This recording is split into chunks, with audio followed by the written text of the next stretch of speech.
And remember, kids, get thee to a nunnery. You're listening to Late Night Radio on the SHR Media Network. Caution, there will be mature themes explored and potentially adult language used. If conservatarian words, phrases, certain concepts, or rhetoric offends you, tune out now. I have come here to chew bubblegum and kick ass. And I'm all out of bubblegum. Freedom is never more than one generation away from extinction. We didn't pass it on to our children in the bloodstream. The only way they can inherit the freedom we have known is if we fight for it, protect it, defend it, and then hand it to them with the well-taught lessons of how they in their lifetime must do the same. And if you and I don't do this, then you and I may well spend our sunset years telling our children and our children's children what it once was like in America when men were free.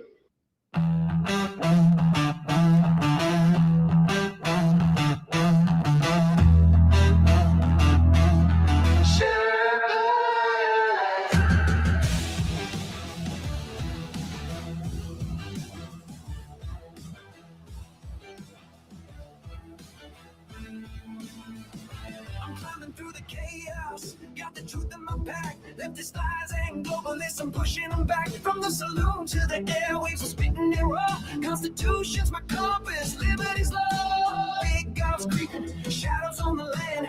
Feds with the schemes trying to bind up my hands. But I'm the Sherpa, guiding through the storm. Red, white, and blue, yeah, freedom's reborn.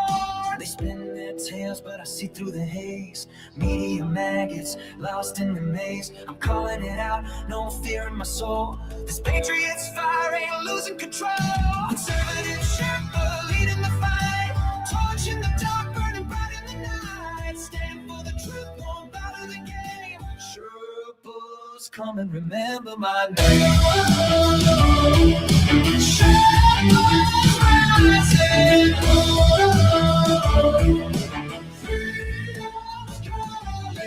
Let this judge is twisted, trying to steal our rights, but I'm locked and loaded, got them in my sights. From J6 to the border, they're selling us out. I'm screaming from the mountain, hear my rebel shout. They mock the flag, but I'm holding it high. Stars and stripes forever under God's open sky. No globalist chains gonna cage this land. I'm the Sherpa with the truth in my hand. They push their agenda, but I'm breaking the mold. Their promises empty, their hearts ice cold. Chicago's bleeding, borders torn apart. I'm fighting for the people with the warrior's heart. Conservative Sherpa leading the fight. Torch in the dark, burning bright in the night. Stand for the truth, won't bow to the game. Sherpas, come and remember my name. Sherpas rising. I've seen the storms, I've walked the line. 41 years, badge on the grind. Now I'm on the air, my voice like a blade, cutting through the lies that the traitors made. Hurricanes rage, but we're standing tall. Sheriffs of the Constitution answering the call. From the saloon to the heart of the fray, we're taking back America, no more delay. Conservative Sherpa leading the fight. Torch in the dark, burning bright in the night. Stand for the truth, won't bow to the game. Sherpas, come and remember my name. Sherpas rising.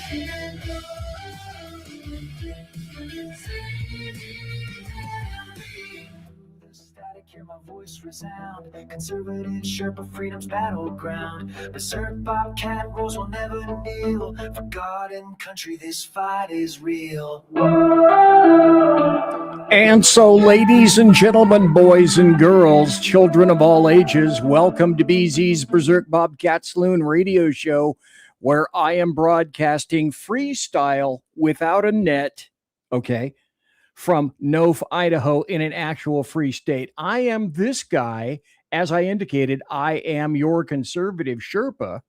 And what I'm doing is trying my very level best to guide you through the maelstrom of Democrat and leftist and communist and socialist and globalist lies and chaos and tyranny and deceit and bedlam and betrayal. All of that stuff. And so I am here tonight it happens. Oh my God, it's almost the last day of July. August 1st is Saturday. Where the hair did all the rest of the months go?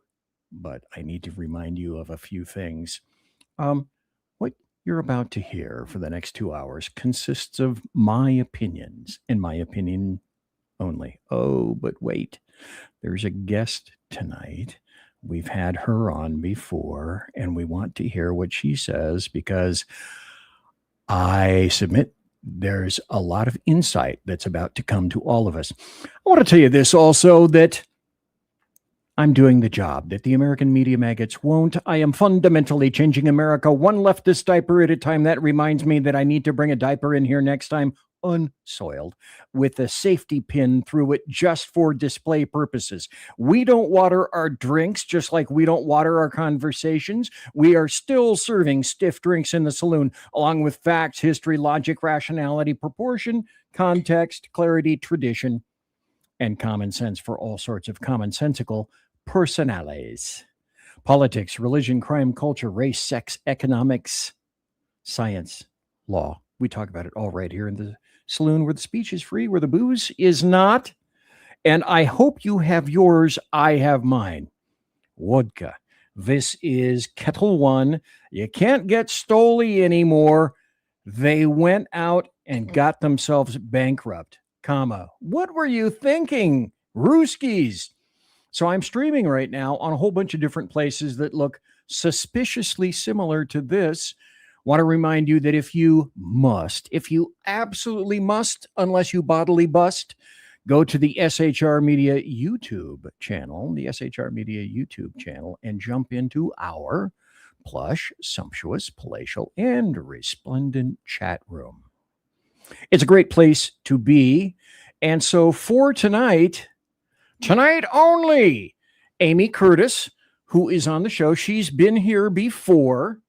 And look, you can buy this book. You too, kids, can buy that. Now, it's not going to come with all these colorful tabs. That's from the last time when I spoke to Amy. But if I do a flip-a-rooski, bing, this is the book that she wrote.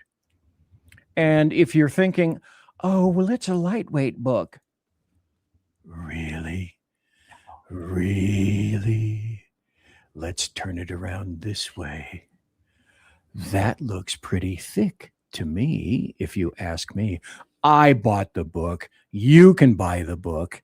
And when we begin talking to Amy, which she can intersperse anytime that she wishes, she has a startling new announcement to make tonight. It's going to knock everyone's socks off. So if you're not doing anything right now, bend over, grab your socks to ensure that they are not knocked off. Unless you have anti-knockoff socks, in which case you're okay. You can continue sitting up. You can continue imbibing whatever it is that you want to do. But tonight, we were speaking, Amy and myself and Brad Slager and Rick Robinson. Don't tax the Rick, folks. Usually get together on Friday for weekend update. News roundup. Yes. Damn it, Jim. Get it. Accuracy is important. And we spoke last Friday. And one of the things that she said is, I have some very interesting observations because I went overseas. Mm-hmm. And she went to a country. We'll let her talk about that. And I thought, you made some very salient observations last Friday. And then I thought, hey, why don't I get her on the show? And she can tell us about why it is that she loves America and why it is that in terms of contrast and compare, she came back with kind of a new respect, a new belief in America. And the other thing that I spoke about Tuesday night was this: sheepdogs never give up. And I translated that for podcasters too. I know things look sad, unbearable, but don't give up. Do not give up. By the way, for those of you just tuned in, don't give up. I hate to hammer. No, I don't. I love to hammer this home. This guy who is anti-Muslim said the quiet part out loud. He applied it to Muslims, but it's applicable to everybody. Only 40% of Americans vote in local elections. It can be as low as 10%. 95% of Muslims vote. In New York alone, 98% of Muslims voted for Mamdani. That's why Muslims and DSA communists are being elected all over the country. And it's because, sadly, the people that are getting out for the worst ideas possible are faced with the people that just can't seem to be bothered, or the Republicans themselves who just can't seem to be bothered. Maybe we get into that tonight. There's a whole, it shouldn't shock you if I look up here on my other monitor and I see 20, 50, 500, 725,000, 222 tabs up here that I'm sure we won't get into tonight. But before we do that, hey, Amy Curtis can be found on X at Ranty Amy Curtis. At Ranty Amy Curtis. So would you say this? Sorry, this is a leading question. Can you say that this is the place with which you most customarily can be found? Yes, but dot. But I also, as you know, BZ, write a lot at Town Hall. Today, I think I wrote 20 stories. So hop over there and read what I wrote. I love it. They call me the Machine. That is my nickname in the group chat. Damn it. Okay, on the break. I am the Machine. Yes. On the break, I gotta get the graphic that I created for you. Yes. The Machine. The Machine. She's the Machine. So go over to townhall.com. And it should shock no one that I had this all, up already. Here's Amy Curtis at Town Hall. Now this is another leading question, by the way, folks. Okay, let's scroll down. Mm-hmm. Let's see. This article is July 30th, July 30th, July 30th, July 30th, July 30th, July 30th, July 30th, July 30th, July 30th, July 30th, July 30th, July 30th, July 30th, July 30th, July 30th, July 30th, July 30th, July 30th, July 30th, and then July 29th. Hey, you're not prolific or anything in terms of articles, are you? Not at all. I had to laugh. Somebody had sent me a tip, and just because of the workflow, I hadn't gotten to the story, and it wasn't like a timely breaking news thing. She had happened to check my feed to see if I had written the story, and she emailed me and said, I saw you hadn't, but I had to think to myself, holy shit, you write a lot. And I do. Like I said on the weekend news roundup, when I'm in the groove, and most days, knock on wood, I'm in the groove, it just flows. And it's not like there's a dearth of things to talk about right now. I'm in Wisconsin. Our primary, the Democratic side of the primary, is an absolute shit show. And we should get into that, because every day there's something new that happens, and it's hard. It's actually hard to keep up with. There's everything that's going on nationally, internationally. There's just story after story after story, and I try to find the things that maybe wouldn't get a lot of oxygen if I didn't bring them to light. So she's a machine. With the Wisconsin thing, my goal with Wisconsin is to make sure Francesca Hong does not become my next governor. I do not want her anywhere near the levers of the state. Okay, it shouldn't, however, surprise you to know that I have some articles with which to speak with you convivially, of course. Did I just make up a new board? I think I might have. About her and no, I think convivially is a word. All right. If it is, I'm kind of disappointed. I love making and crafting new crazy ass words. Before we get to what we're going to talk about tonight, because as I indicated, Amy has just gotten back from Egypt, and she was making some insights in terms of the standard, hey, Egypt, how I got here, what I saw when I was here. I was glad to get back in the United States of America. And I thought that'd make a great and an interesting show in terms of, why is it, for example, that we're seeing a lot of the people that have come here to visit for FIFA, for soccer, and so many of them are saying while they're here and then going back to wherever they came from and putting out video after video saying, I had no idea this country was so big. I had no idea this country was so great. I had no idea that you can get half of this stuff anywhere. And here's the weird ass thing. They were nice to me. They were friendly. No one expects a Spanish Inquisition because I love Monty Python. Oh, and if you think I don't have something about Spain to speak about today, OMG, some things are occurring in Spain. House of Schadenfreude. Hello, table for the next million that just came in from, I think, Morocco, if I'm not mistaken. Yes. And so, oh my God, we will get to that. Before we do that, I have sort of a standard, kind of semi-standard insert, although I don't have any music for it. Maybe I should, have like gunfire. Bombs, yep. About a lot of the things that are occurring recently. And I said some time ago, and people, oh, BC, you're a sycophant, you're a minion, you're a fillator of Donald John Trump, OMB, Orange Man Bad, the guy with the dead orange cat on his head, to which I have said, no, not really. Right. There's this story from the New York Slimes, and by the way, I don't, firewalls fall before me because I have ways of getting in. This is the New York Times. Iran war live updates, drone attack in Egypt, it threatens to expand fighting. And then there's this also.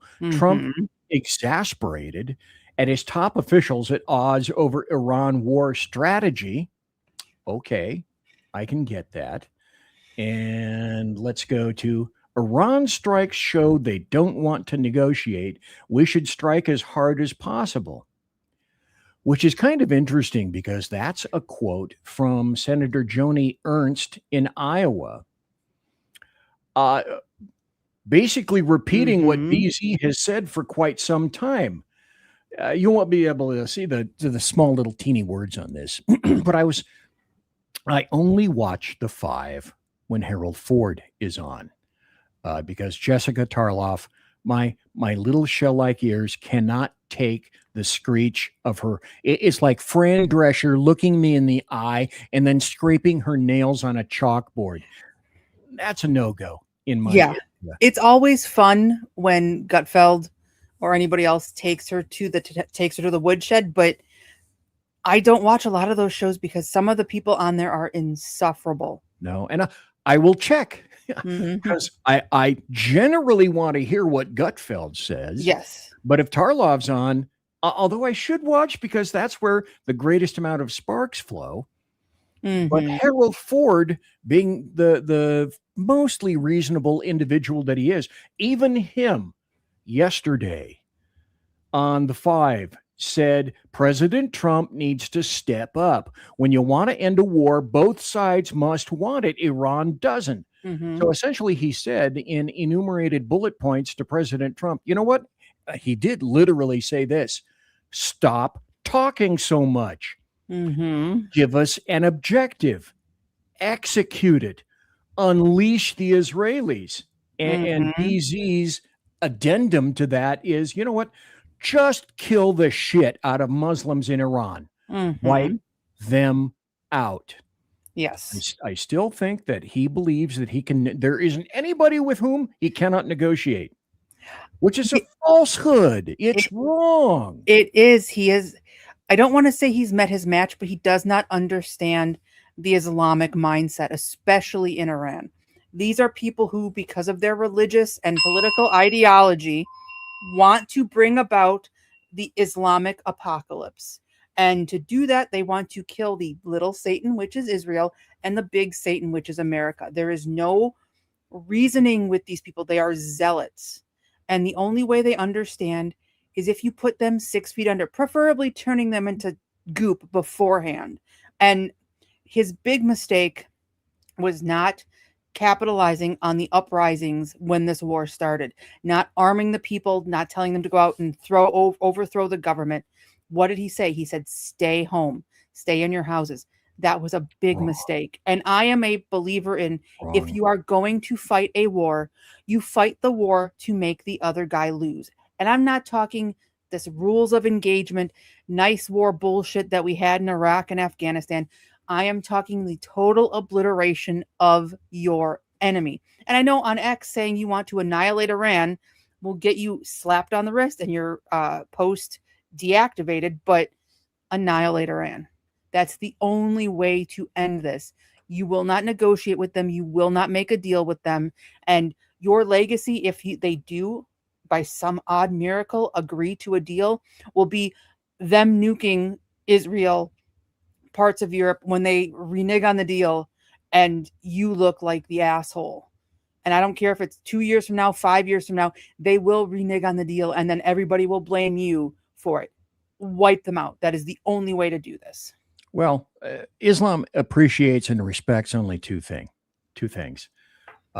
death and strength. Mm-hmm. That's all they respect, period. Mm-hmm. Please elucidate for me, anyone here or in chat, as to the times when Iran, or any Muslim for that example, has honored in truth a negotiated settlement of anything.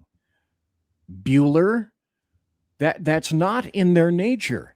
Bush made a horrible mistake during Operation Freedom, Iraqi freedom, and he displayed the banner, mission accomplished. No.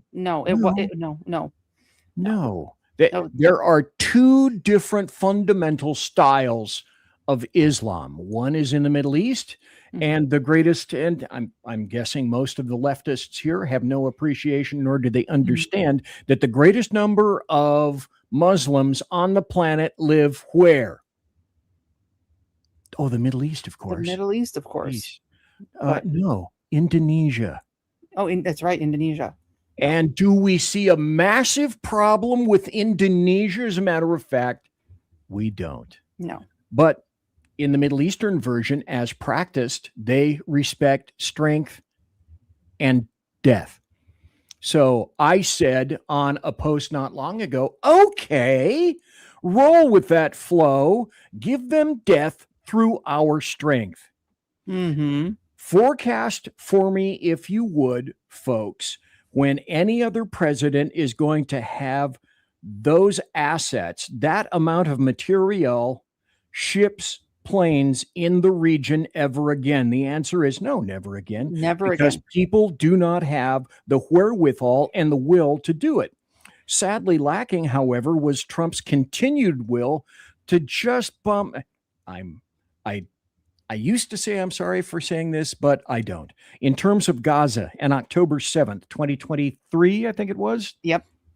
You go into Gaza, and this is what should have been done. You bomb the shit out of everything. You go in with troops. If you get your hostages back, that's great. But you have a no hostage policy. My sheriff's department had a no hostage policy. If I was taken hostage in the jail, if I was taken hostage on the streets, whatever it was to get me back, you know what? If I got killed in the meantime, oh well. You go in, you level Gaza. Absolutely level it. Mm-hmm. And if civilians are unintended casualties, OFW. And then once you've destroyed Gaza, you bounce the rubble on top of that. That's what Muslims understand. I've referred to books consistently throughout all of this. And, are you not, folks, and Amy, tired of Hormuz is open? No, it's not. Hormuz is open. Yeah. People are throwing missiles. No, they're not throwing missiles. We're going to negotiate. They agreed to some things. No, they didn't. They never will agree. They will continue until the last man the last Muslim is killed, because in Islam, women are immaterial. They don't matter. It's Right. only what the men say and want. Oh, kind of like women today in the United States embracing men who indicate to me that they fundamentally want men to be in charge, at least on the leftist and Democrat side of the aisle. Amy Curtis, can you display for me with great intent and insight where I might be wrong with regard to this? And I'm getting frustrated. You are President Trump. You are not wrong on any of it, and I find it very frustrating too, because he talks a big game, he makes big promises, and I voted for him twice. Yes. Well, I'm glad he's the president. He is so much better than the alternative. But this is where he constantly makes mistakes. He talks a big game and he writes checks that he's just not willing to cash. And I'm begging him to, one, like you said, give us a clear objective. I get that they want to not have nuclear weapons. Okay, good. What does that look like? How do you get us to a point where they don't have nuclear weapons?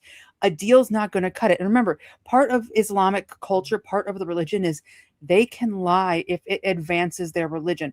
They can not follow the edicts of their religion if it advances their religion. Exactly. That's why Mamdani's wife doesn't wear the hijab, doesn't wear the niqab, doesn't wear the burqa, because they want to like lure you in like that firefly, like that little deep sea creature with the light that baits fish.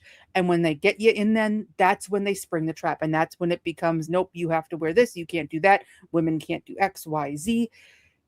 It's part of their culture. And I used to think that my late former father-in-law was just not right when he wrote, because he wrote prolifically at his blog about Islam and the threat it posed. And this was 20 years ago. That man was right about everything with Islam. And you're seeing it come to fruition. And it's alarming. It's alarming. In New York, Mamdani, the Judicial Advisory Committee hasn't put a single Jewish lawyer on this committee that will advise him on judges. He can appoint local judges like family court, civil court, the criminal court. Can't find a Jewish lawyer in the city of New York. The one that had applied for this, his name was John Leventhal. He's a retired appellate judge. Mamdani rejected him because he was on Ghislaine Maxwell's defense team, and Mamdani didn't want to have anything to do with him. I can't remember. I wrote about it for Town Hall today, but the person who actually organized this panel was a defense attorney for literal terrorists at Gitmo. So not only is Mamdani fine with attorneys who defend literal terrorists because he sympathizes with them and hates the Jews, he's also sending a message I think people are missing, a bigger message, which we've seen with the 2020 election and Trump's attorneys. The Democrats believe you are not entitled to a legal defense, legal representation if they don't like your political views. That's what he is saying by punishing this lawyer. And if you defend these criminals, if you defend these people in court who may have a valid case, we will go after you professionally and try to discourage you from doing your duty as an attorney and defending people. Everybody, look, what Maxwell did was abhorrent. She should be in prison. No problem saying that. But she was also entitled to a defense and an adequate, competent defense. And she paid for that. And now Leventhal is being punished for her doing his job and defending Maxwell. And that should really scare everybody, because the people who think this way, they're the ones who are going through the DEI law school right now. They're going to be the next generation of lawyers, of judges, of the people who are going to look at you and say, you said something I didn't like when you wrote for Town Hall. You're going to go to prison. Whereas if I went out and stabbed 5 people to death and happened to have the right skin color or speak the right language, oh, well, don't do that again. We'll slap you on the wrist and we'll give you some social programs and put you back in the community. That should be terrifying for everyone. We don't learn from history. We do when not. we come back, we'll talk about Spain. Mm-hmm. And history is this. Oh, look, it's communists under Mao Zedong. You know, all they did is put a few labels on people. They didn't really kill anyone. And then in Vietnam, they did this.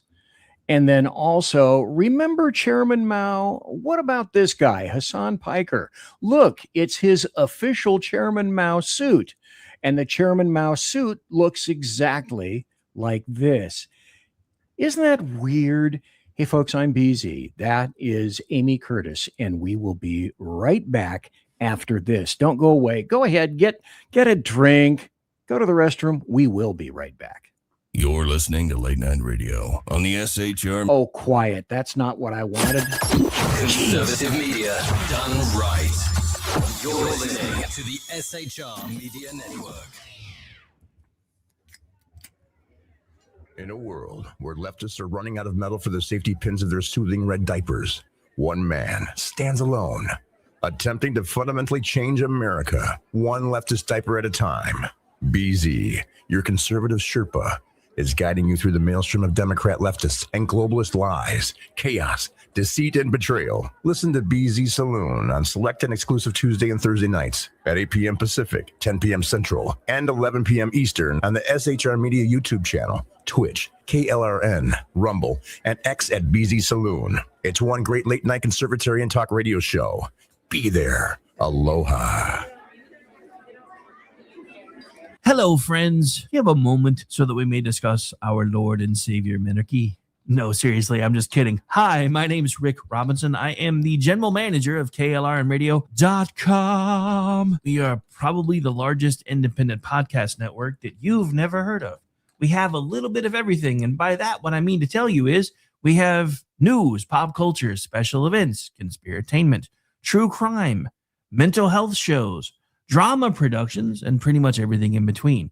So if you're looking for a new podcast home to grab a little bit of everything that you love all in one place, come check us out. You can find us on X under @KLRN You can find us on our Rumble and our YouTube channels under the same names. You can also find us at KLRNradio.com and pretty much every podcast catcher known to man. So again, feel free to come check us out anytime you like at KLRN Radio. It's Sean from the Edge of Liberty.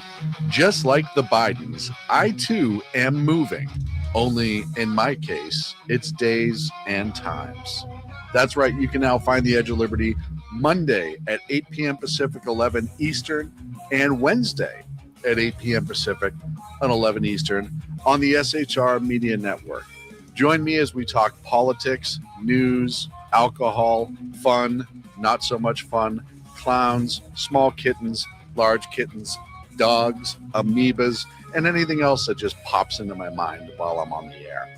That is Monday and Wednesday, 8 p.m. Pacific, 11 on the East Coast, on YouTube, X, KLRN Radio, Facebook, Twitch, and anywhere else a good podcast is found. Please check out our website, shrmedia.com. I will see you live on the air.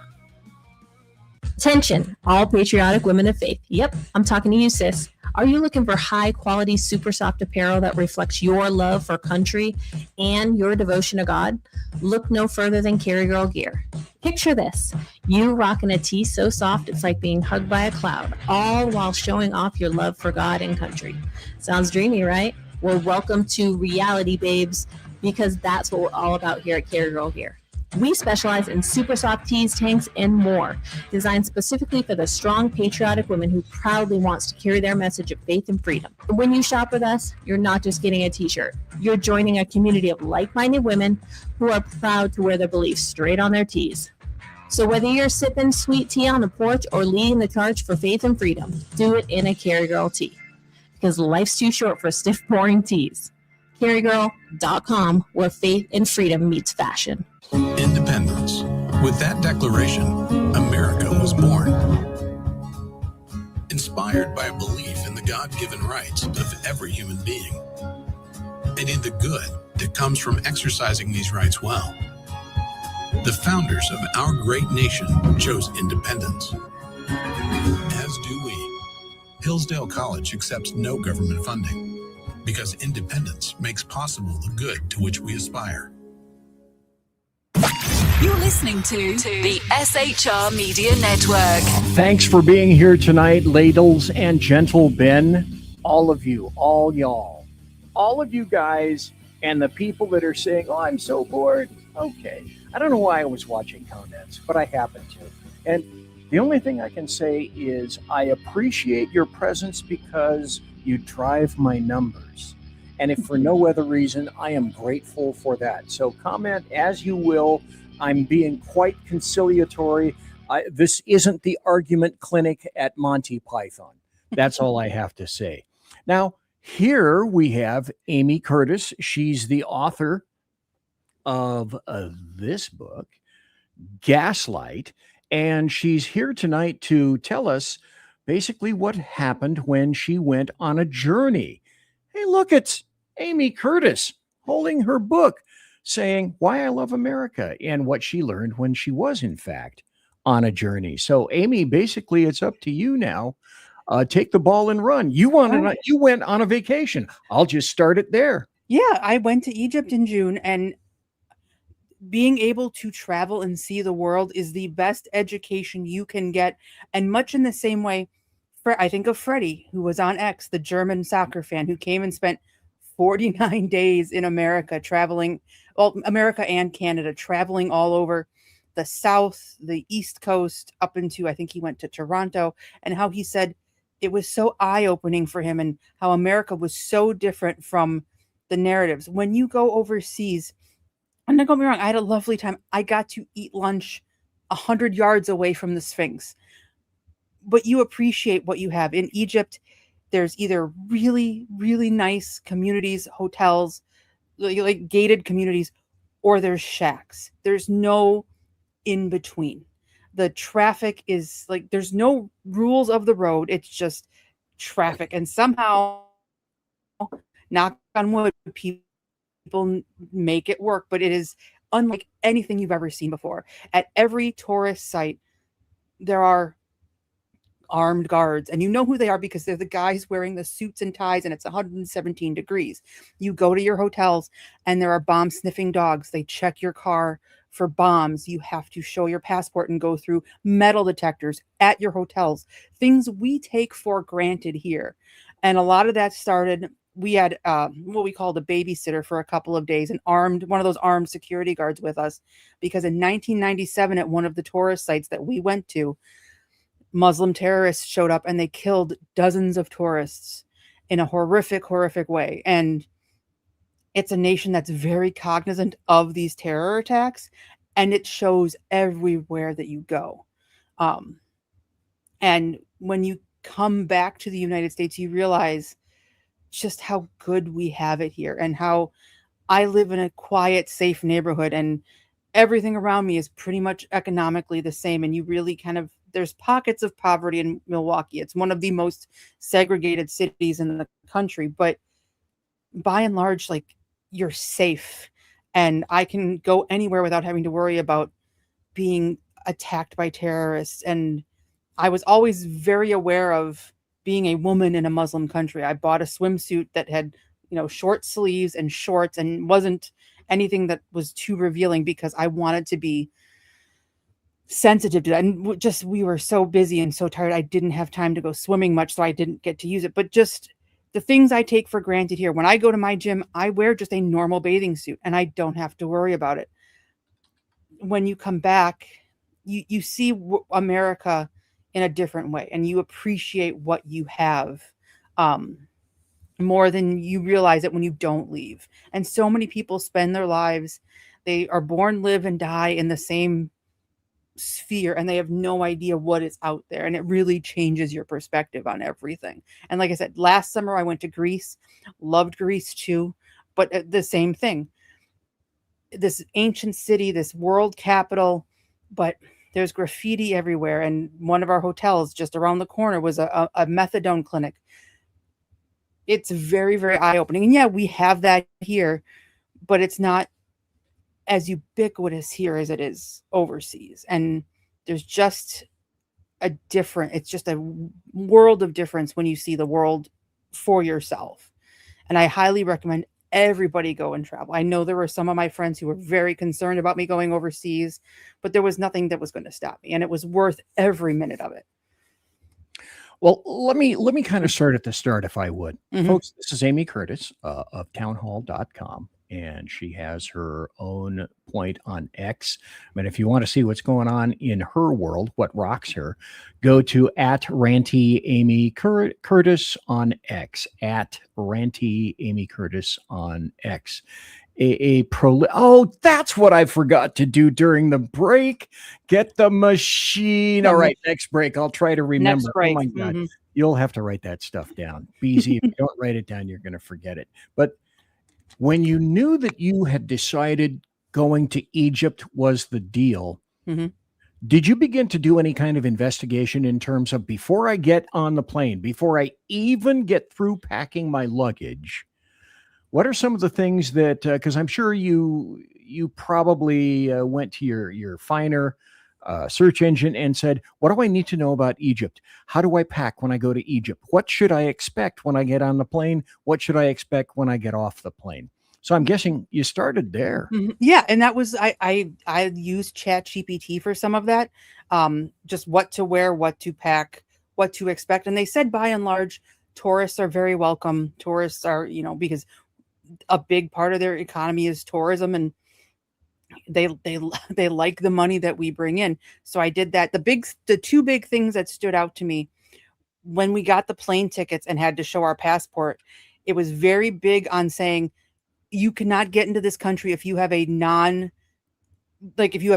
transgender, non-binary marker on your passport, which I obviously don't have. They will not let you into the country. And then the other big thing was, when you get in the airport, make sure you get your travel visa. And we did that as soon as we got off the plane. We went down and paid the $40 US cash and got the travel visa.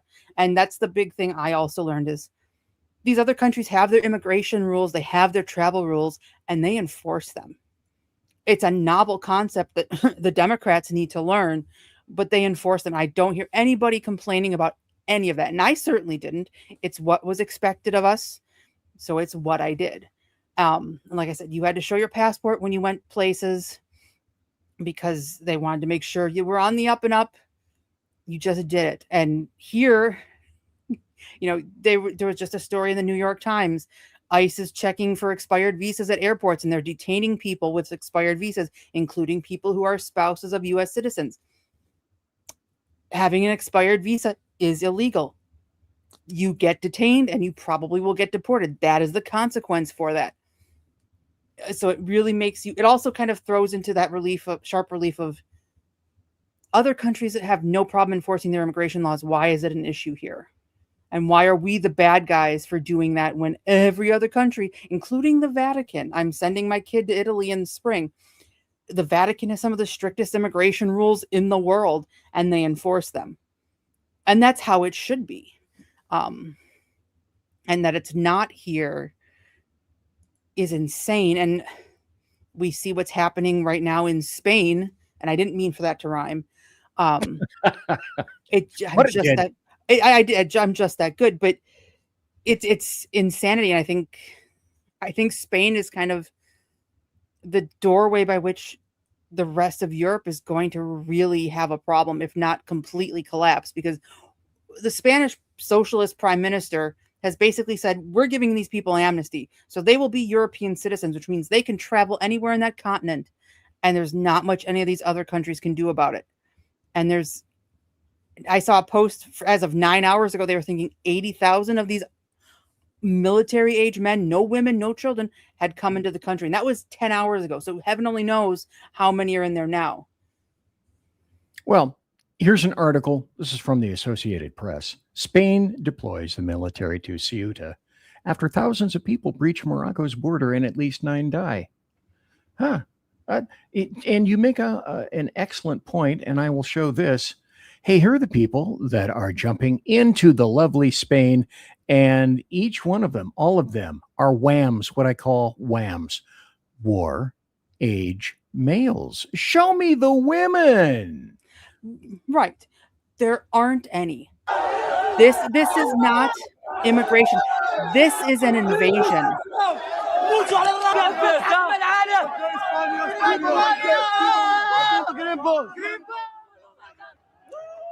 Well, that is an Islamic invasion. That is not immigration. These are not people who are fleeing because they're going to be prosecuted. These are people that are coming to take over your country and eventually your continent. And I wish they would wake up. Well, they're all WAMs, all of them. Mm-hmm. That's all intentional. That's purposeful. Mm-hmm. How about this one? Let's go to this one. This is a different view, a different perspective. This is from xcancel.com. And if you don't know what that is, folks, that's if you want to see something from X, but you don't want to subscribe to X, you can go to xcancel.com. They have some different things there, and I pick it up when it's appropriate. No, this isn't an invasion or anything like that. No.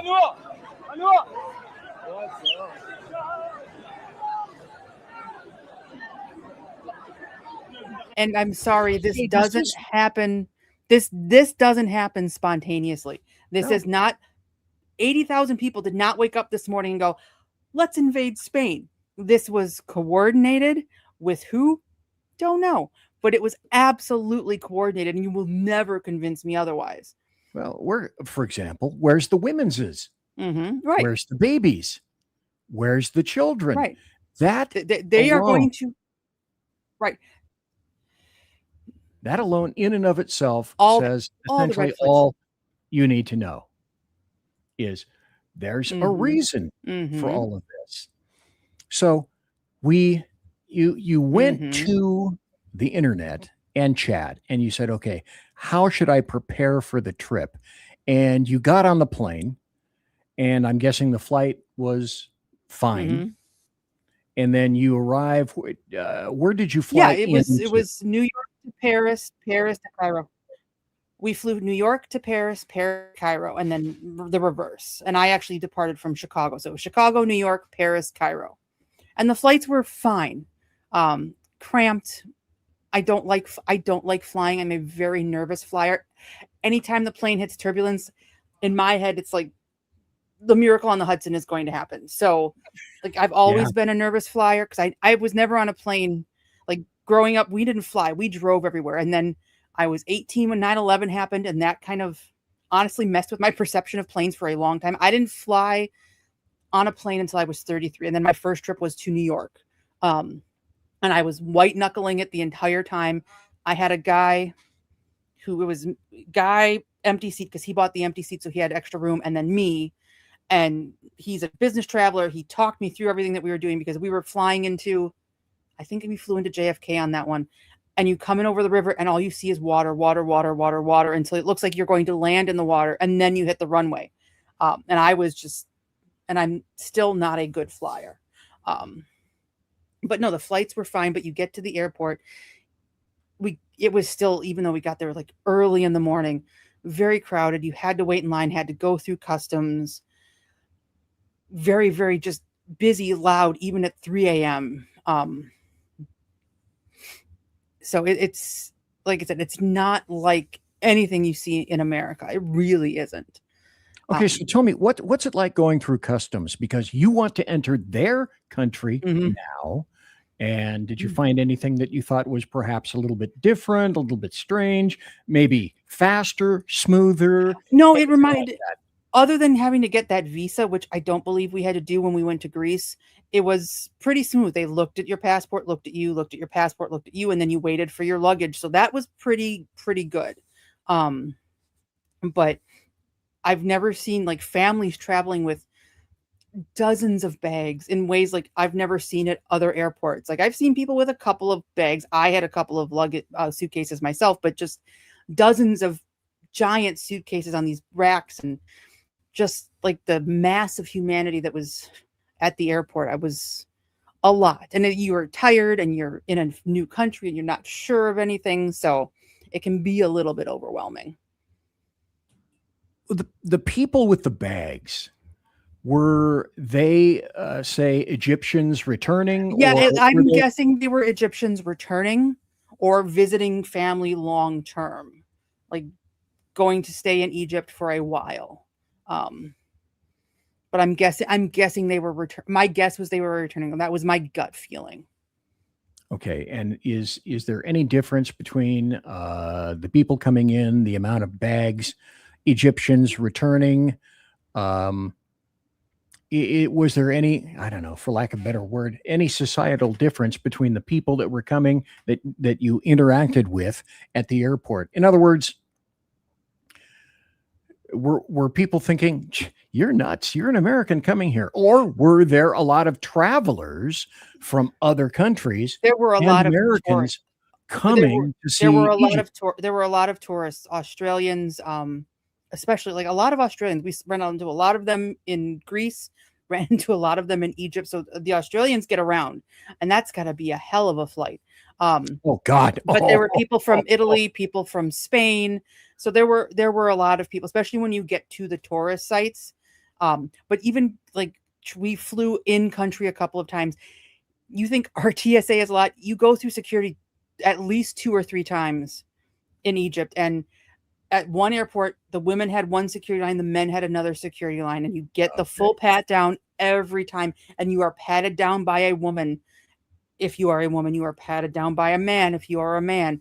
But the one thing I did notice, one of the flights, I had accidentally put my shaving cream in my carry-on, and he pulled me aside, looked at it, looked at me, looked at the shaving cream, looked at me, looked at the shaving cream, and let me go through. Even though he had a bin full of confiscated items, it was very clear that he knew I wasn't a threat, if you understand what I'm saying. But I'm guessing if I had looked more like a local, I probably would have lost my shaving cream on that flight. So okay. I do find that they seem to have taken a more rational approach to airport security than we do here, where it's you can't even be perceived as racially profiling anybody, even though we know the demographics that are most likely to commit acts of terror. Over there, I felt like I got away with things because I was an American in some respects. Okay, so you've flown a lengthy flight. You've gotten into the airport. Next up is you're going to go to the motel, settle in, that kind of thing. What was that like from the airport going to the motel? The traffic, even at that tower, was insane. Lots and lots of cars, lots and lots of construction. So it took a while to get to the hotel. And then when you, like I said, when you get to the hotel, they bring out this place. The first place brought out a mirror and ran it under the car, opened the trunk, make sure we didn't carry anything into there that was, you know, explosive, terrorism. And it was that way every single time you went to a hotel. It was like, that was like the most eye-opening thing for me, because here I live 10 minutes from the Milwaukee airport. I could walk into any hotel and get a room and they wouldn't blink twice. They wouldn't check my bags, but you go into these hotels, you have to put your bags through scanners. You know, those, you have to walk through a metal detector, that kind of stuff. And that was just every time, every hotel in the country. Okay. So when you go into the motel, it's like a checkpoint for TSA, essentially. Yeah. They don't pat you down, but you put your bags in a machine and you walk through a metal detector. Yeah. Okay. That's every time you go, and then you come back to your motel, same shindig. Yep. Yep. If you have a big bag, you put it in.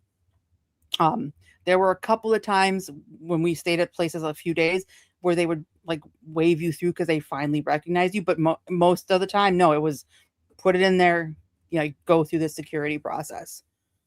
Okay. So because of that, did you feel as though you were assuaged in terms of, I feel pretty comfortable that some stupid shit is likely not going to step off around here?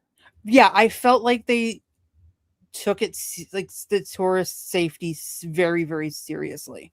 And like I said, I'm sure there had been more incidents. The one in 1997 was kind of this big sort of moment of terrorism is a problem and it's going to impact tourism, so we need to do something about it. But yeah, I felt safe at the hotels. Okay. All righty. Did you end up going to any other motels? Yeah, we stayed we stayed as far south as we didn't spend the night in Abu Simbel, but we were as far south as Abu Simbel and as far north as Alexandria. So we were all over the country. So we stayed in several locations. Okay. Refresh my memory. Abu Sindal is Symbol. Mm-hmm. Is that the place where the Sphinx resides? That is Giza. It's right by the pyramids. Abu Simbel is other ancient temples, and it's because the Nile runs south to north instead of north to south. Southern Egypt is actually Upper Egypt. It's like reverse. So technically, when you're in Southern Egypt, you're in Upper Egypt because that's where the Nile starts. And we were maybe 30 miles from the Syrian border, and it was hot. Like, it was hot, almost intolerably so for me.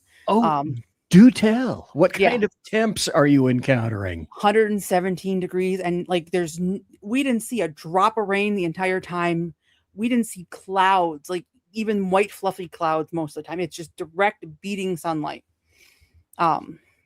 Okay, so when you arrived, and I clearly don't know the answer to this question, did you arrive in their summer? Yes, it's because they're in the northern hemisphere, so they're on the same seasonal calendar. So it is their summer there, and everybody goes to the lower Egypt, which would be on the Mediterranean, where it's much cooler. And it was like the noticeable difference in the weather and the humidity in Alexandria, because it was cooler but much more humid, as opposed to Abu Simbel. It was noticeable. Okay, so we're talking to Amy Curtis tonight. She is the author of this book. Wait a minute. Make it bigger, BZ, so everybody can see. This book, Gaslight. You don't have to tab your book like I did. It's not imperative, but it's a great book. We spoke to her about it already. Mm-hmm. And so you fly in. We got 3 more minutes before the top of the hour break. You fly in, you go to your motel. You had pre-recognized some of the potential issues in Egypt. Realized that you had to get your, what did you call it? Not a visa, but it was a visa. It was a travel visa. Yep. Okay. So you had a passport and you had to have a visa, and to avoid whatever, you snagged your visa ASAP as soon as possible. Yeah. Went to the motel, and then did anybody say, or were you expecting anything different in terms of watch out for the food, watch out for the water? So what was your first dinner like? It was avoid tap water, avoid vegetables and fruit that you couldn't peel. Like bananas were good. Apples were not. I think our first meal would have actually been breakfast, because it's such a blur. I don't remember, but I think it would have been breakfast. So it was, and of course it's in a Muslim country, so there's no pork, no bacon, no pork chop, no ham, nothing like that. But it was breakfast food, and they really put out a good spread. And it was pastries and eggs and those kind of things, and all of that stuff was fine. Sorry, my son left his AirPods in my room and had to come. That's what was beeping. He was trying to find them, and I was like, stop. Here they are. So he had to come and grab them. And that was my fault. I picked them up thinking they were mine, set them on my desk, and then didn't realize, they're not yours until later on. But so it was that. And I, at some point, picked up something, and I honestly think it was from the coffee, because you don't boil. Oh. Yeah, I actually was diagnosed when I got back with, I believe it's pronounced Giardia. It's a parasite. I'm fine now, but for a lot of the trip, I was like, there were some days where I was really, really not doing well, because you don't boil the water when you make coffee. You just warm it up. You get it hot enough to steep the coffee, and then you drink the coffee. Whereas with tea, you boil the water with the tea. So learned that lesson the hard way. Got some advice from my doctor. Tea. Yeah. Tea, yeah. Tea, please. Yeah. Tea for sure. And some friends who travel extensively, especially like she goes to like really third world countries, and like, try this too. And it helped make things better, and knock on wood, I'm feeling much better now. But that was a rough road. But yeah, but they were really good. Like, they gave you bottled water at every hotel, and I'm talking like big bottles of water. They had bottled water everywhere you went, so you weren't like desperate for water and those kind of things. And it's not even because the water is bad, it's because the plumbing and the pipe systems are so old that the bacteria builds up in there, and they just don't have the infrastructure to fix it. But the one thing I found really interesting was, especially in Cairo, they were building a high-speed rail project, and it was going to connect, quite some distance. And they were, unlike Gavin Newsom in California, actually making progress on this thing and actually building it, as opposed to letting this project sit. I mean, they started the high-speed rail in California I think I was pregnant with my eldest, and he's now 19 and living on his own, and they still haven't finished this high-speed rail project. But the one in Egypt, they're going to have it done in a couple of years.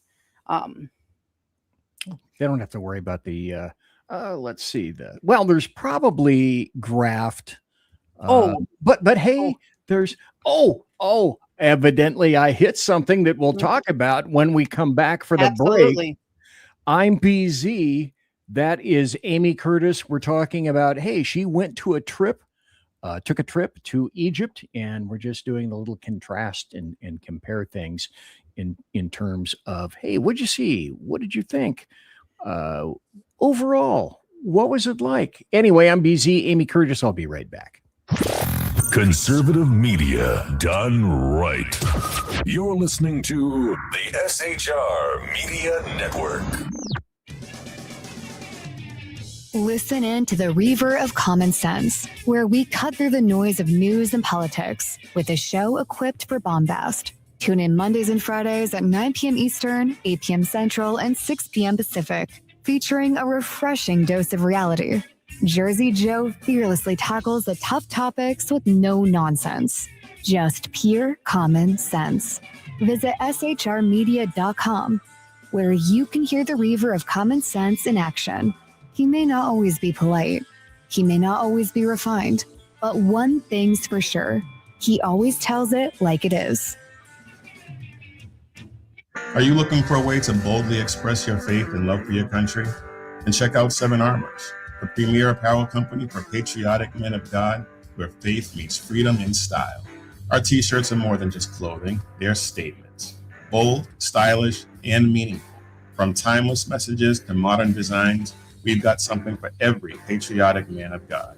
Wear your beliefs proudly with Seven Armors gear. Don't miss the chance to wear your faith and freedom on your sleeve. Visit 7armors.com today and join the movement. That's the number 7armors.com. 7armors.com. Faithful, vigilant, steadfast, passion.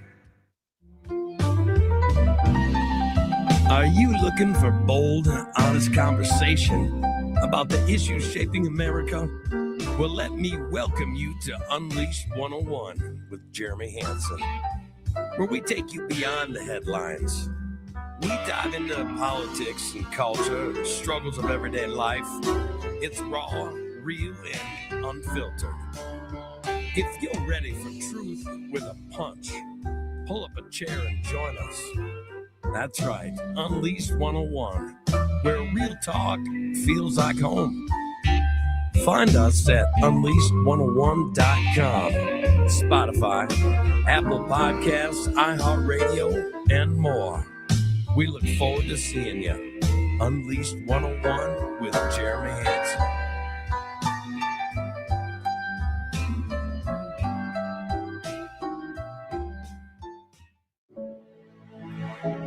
Freedom. One nation in all of human history was built on that bedrock. Ours. A republic of the people, by the people, and for the people. Self-government requires freedom, just as freedom requires an individual willingness to self-govern. Freedom has made America exceptional, but it can only last as long as you and I seek the good, as expressed by the laws of nature and nature's God. It can only last if you and I choose to act as people of character. Forging character has been the pursuit of Hillsdale College since 1844.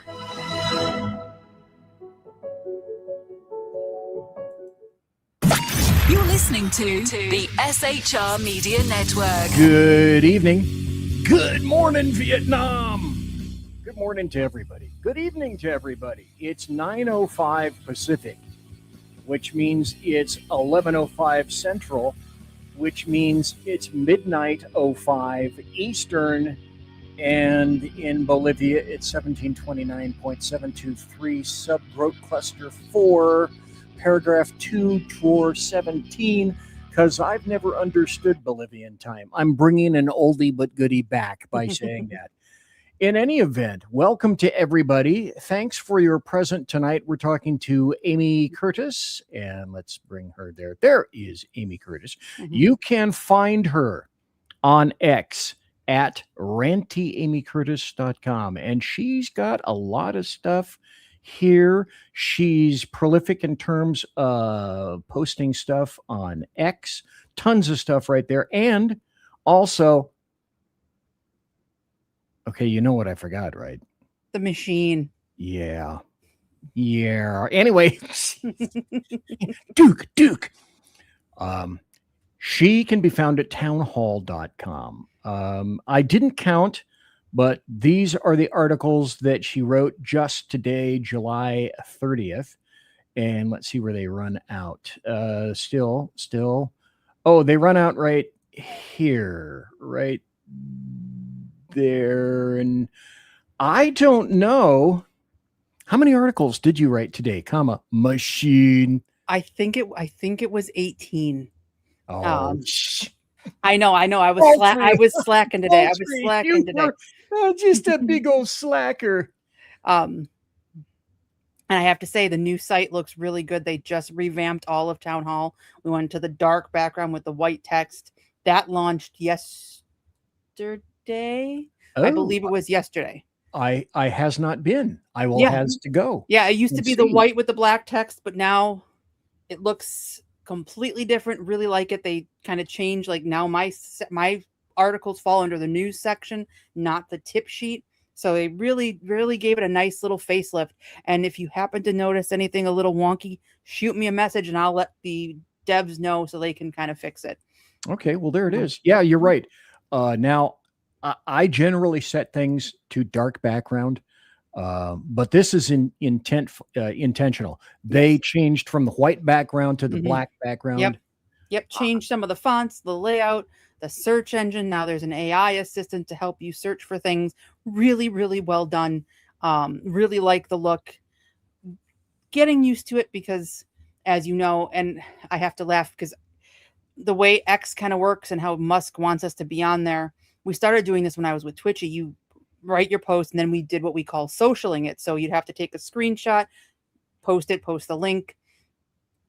Getting used to having the dark background on the screenshots now. So, but I finally figured out how to do it on my laptop where it shows up in a mobile format, as opposed to having to write the article, go on my phone, take a screenshot, airdrop it to my MacBook. It was a nightmare. So technology is great when it works as it's supposed to. Oh my, do I have stories about that? Because as everyone knows, technology and BZ, we're like that, kids. We get along very well. Lie. Big lie. Anyway, tell them I think it's a good look. I think it's very clean and it's more readable. Yeah, I very much like it. So like I said, if you notice anything wonky, let me know and I'll pass the word along. But before the break, you had said something and I went, the one thing that I noticed that was in Egypt that was off-putting, and I'm going to be honest, it was off-putting, was I don't mind, like we are a tipping culture here in America. You go out to dinner, you tip 18, 20, 25%, depending on your preference, where you are. But there, it was like everywhere. You walk into a bathroom, there's an attendant and they hand you the toilet paper and then they want money in return. And the exchange rate between the American dollar and the Egyptian pound, it was insane. So it was like $1 was like 500 pounds. Not, that's a little, like I'm exaggerating, but you get you got a lot of Egyptian pounds for not very much American money, but it was constantly like, okay. And they weren't shy about it either. And it seemed like it was only like, oh yeah, you're an American, you're a tourist. We're going to target you. And it was just toward the end, you just kind of like, okay, fine, but it gets a little exhausting after a while. And that was very, very different. Because here, even though we have a very tip-based culture, especially when you go out to dinner and that, it's not forced on us like it is there. You tip or you don't. And I like to be a good tipper. I will completely confess, if I go out and pick up food and they ask to tip, I don't, because you're like, that's a new thing. But if I go to a restaurant, we're going to go to dinner tomorrow night. Two of my boys and I, because we're going to go see the new Spider-Man movie, we'll go grab a nice dinner. I will definitely tip well, or my son will tip because I'll buy dinner, that kind of thing. But over there, it was just constantly. And there was one night we went to Karnak for some light show, and I was wearing, because one of the things ChatGPT told me to wear was get wide leg linen pants, because you'll get air circulation, it'll protect you from the sun. Modest for a Muslim country, fine. Walking into Karnak, caught my foot on the wide leg pant, went down hard. Oh, wait, no, it gets better. Okay. When we were in Greece last summer, walking in Thessaloniki, which was my favorite city in Greece, by the way, we were going to go into a church because all the churches there were open. So there was a landing to get down into the church. What I didn't see was to get up to the landing was a curb about 2 inches high. Caught my foot, went down hard in Thessaloniki. My whole leg, my whole right knee looked like an eggplant. And I remember I sent a picture to my son and he goes, "Did you run into Chris Brown? What happened?" And I said, "I tripped and fell. Nothing was broken. I was able to walk." Went down in Karnak in Egypt on the same knee. And I just went, this is not happening again. And then everybody wanted to help me get up. And I was like, no, because will have to tip all of you if you touch me. Just let me get up on my own.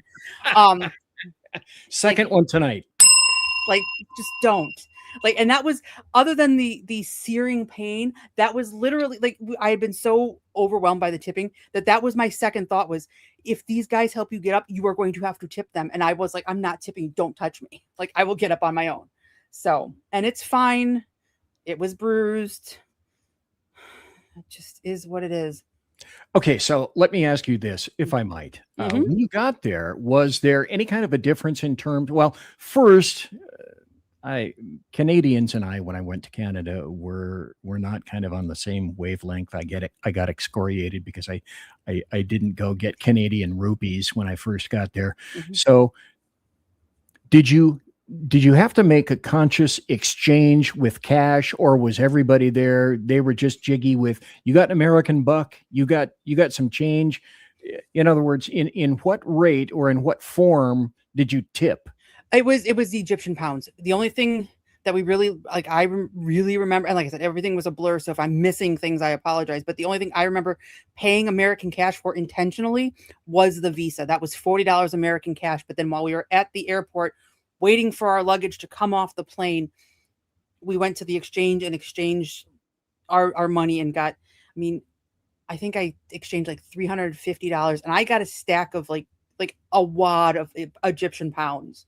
I think it was like 4,000 Egyptian. It was just some astronomical number of Egyptian pounds, and that's what we largely tipped in. Okay, so riddle me this then, Batman. If you must have had some kind of an inkling in terms of, okay, for a tip on whatever. So what did you end up giving for tips? And maybe you gave a 4 million pound note, which is truly worth 28.7 cents. So how did that run? It was a lot of Google, like our bill, because a lot of like, our bill is this, the service is this, what do we tip? And that kind of was our guide. And by and large, they seemed very happy with it. The big thing, the challenge was when you exchange it, they gave you really big bills.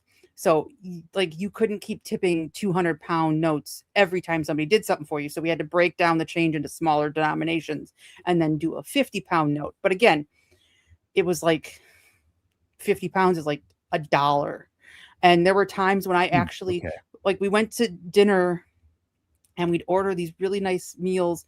We'd get the bill and we'd for my curiosity, I'd convert to what it was in dollars. And it was like $41 for this meal for two people that would have cost us $300 here in the United States. And I almost felt bad about it because there was just the difference in like what things cost was so unbelievable for me. Okay, so in terms of tipping, did you end up spending less than you thought you were going to, considering the exchange rate? Yeah, okay. We ended up spending you less. weren't really tasked with that. You didn't feel like, okay, I'm getting fleeced. Yes and no, because we had so like you get like the exchange rate was so favorable for us that you had so much, but it just felt like I think it was more not the actual money, but just the cultural pressure that it was like like you went to go to the bathroom, you had to tip somebody. And here you walk into a public restroom and nobody cares. So that was, I think, sort of bigger than the actual money. And toward the end, it was kind of like, let's make sure we get rid of this cash because I'll probably go back to Europe at some point. I can hold on to euros until I go to Europe. Probably will not be going back to Egypt. So other than bringing back, I think I brought back 3 50-pound notes for my kids for like a souvenir. We were really kind of trying to get rid of the cash by the end. Okay, so again, because you had to, relatively speaking, carry such a big old hanging wad of cash, or I don't know, did you use coins? Were they in the mix? I don't remember seeing an Egyptian coin the entire time we were there. It was all just the paper money.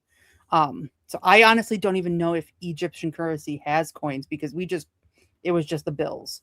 And we would keep, a little bit with us. The rest would stay in our room in the safe until we needed it. Because every room did have a safe. So we were able to do whenever I travel, I always keep like my travel documents and that in the room safe. I don't carry it.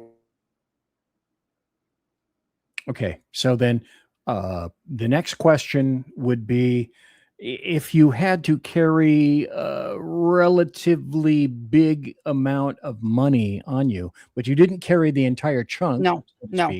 Did you feel like, because I don't know, maybe you had a thick wad of Egyptian pounds like that somewhere in a pocket. Did you feel that you were kind of under the microscope in terms of Egyptian people going, hey, I bet she's got a lot of cash on her? No, not really when you were out and about, but when you were at maybe some of the tourist sites, especially like the restaurants and some of the restaurants were like more like shopping malls where there was a lot of stuff going on. I felt like then they're like, yeah, you're a tourist kind of thing. But I also carried an over the shoulder bag and that's where everything was. So I never carried anything in pockets because I was really worried about getting pickpocketed, that kind of thing. But that never happened. So okay. And then did you end up using the credit card for much? Yeah, I used the credit as card much as you could. Yeah, as much as I could, just because it was easier. And if you paid in Egyptian pounds, you got a more favorable exchange rate, like with your with my credit card at least. So yeah, I put a lot of things on the credit card just so I wouldn't have to carry that much cash with me. Okay, and in the places that you went, were you told by either Egyptians or people that conducted tours or anything like that? Okay, when you go to this place, this is what you do. And when you go over here, make sure you watch out for the fill in the blank. You don't want to do this with these people. You don't want to be seen doing this with these people over here. There are certain locations you can get away with that. There are other places that you can't get. Did the tourist people or any of the Egyptians themselves that were maybe conducting tours say, okay, here's some stuff you need to watch? There were a couple of times when we went to one of the museums and we went and saw the actual mummies. That was like the one place I remember we could not take pictures, and there were guards everywhere watching to make sure people didn't take pictures. And we got there kind of late and we went through. So we ended up, I don't want to say we were rushed, but we were the last people to go through and see like Ramses II. And it was really, really cool, but you couldn't take any pictures in with the mummies, which I understand. It's still like, even though they're 5, 6, 7,000 years old, it's still a dead person. They still were alive. They still have dignity in death. So they didn't want you to take pictures. The other thing I remember, we went to a restaurant, I believe it was Bedouin, and there you eat with your hands. So we ate, and they ordered this food and they brought, I was thinking we were going to share like a platter, like family style. They brought all of us platters the size of my laptop, loaded with like so much food, and you could barely eat all of it. Rice, and I think it was lamb, and then soup and that kind of stuff. And it was, you eat with your hands, you don't eat with utensils, which as an American is very, very different. And as a left-handed American, I tried. I tried. Yes, because I am one of the the people that they used to beat it out of. So trying to not use my left hand was a challenge because I grew up in a family of righties, so I throw, other than a bowling ball, anything else I throw right-handed because that's how I was taught. The only reason I bowl left-handed is because I'm the only person you will ever know who had formal bowling lessons as a child. Other girls went and did ballet and tap dancing, and I went bowling. So they taught you how to bowl with your dominant hand. So I was aware of that. It wasn't that big of an issue because I know I slipped up a lot, but it's just how I am. So those were kind of the big things that I remember. And tell people who may not know the significance between the left hand and the right hand. In a lot of countries, the left hand is used for hygiene. You go to the bathroom, you wipe with your left hand. Therefore, you don't do things with your left hand because it's considered unclean. So that is a big cultural thing, especially overseas, especially in Islamic countries. That left hand is used for hygiene purposes and not for eating. Folks, please note, important safety tip. Now, I'm guessing that while you were there in Egypt, you went to go see the pyramids. And I've noticed one thing about the pyramids. I've not been, clearly. But in some photographs, you can see, well, in most photographs of the pyramids, you can see them. They're big, they're monumental, they're stupendous, and there's nothing behind them until you see a comparative photo of the pyramids. And right next to the pyramids is what? Cairo? Giza. Okay. And I mean, the town is right next to the pyramids, but you never see that. Were you a little, I don't know, shocked? Not really. When we went, you could one in the daylight, you could see them from the road that led to our hotel because they're that tall. But what we went, and we actually went twice because the first day we didn't stay as long as we would have liked to, so we went back our last day to revisit them. You can go in the pyramids, and it's like 60 pounds or something like that, so like $5.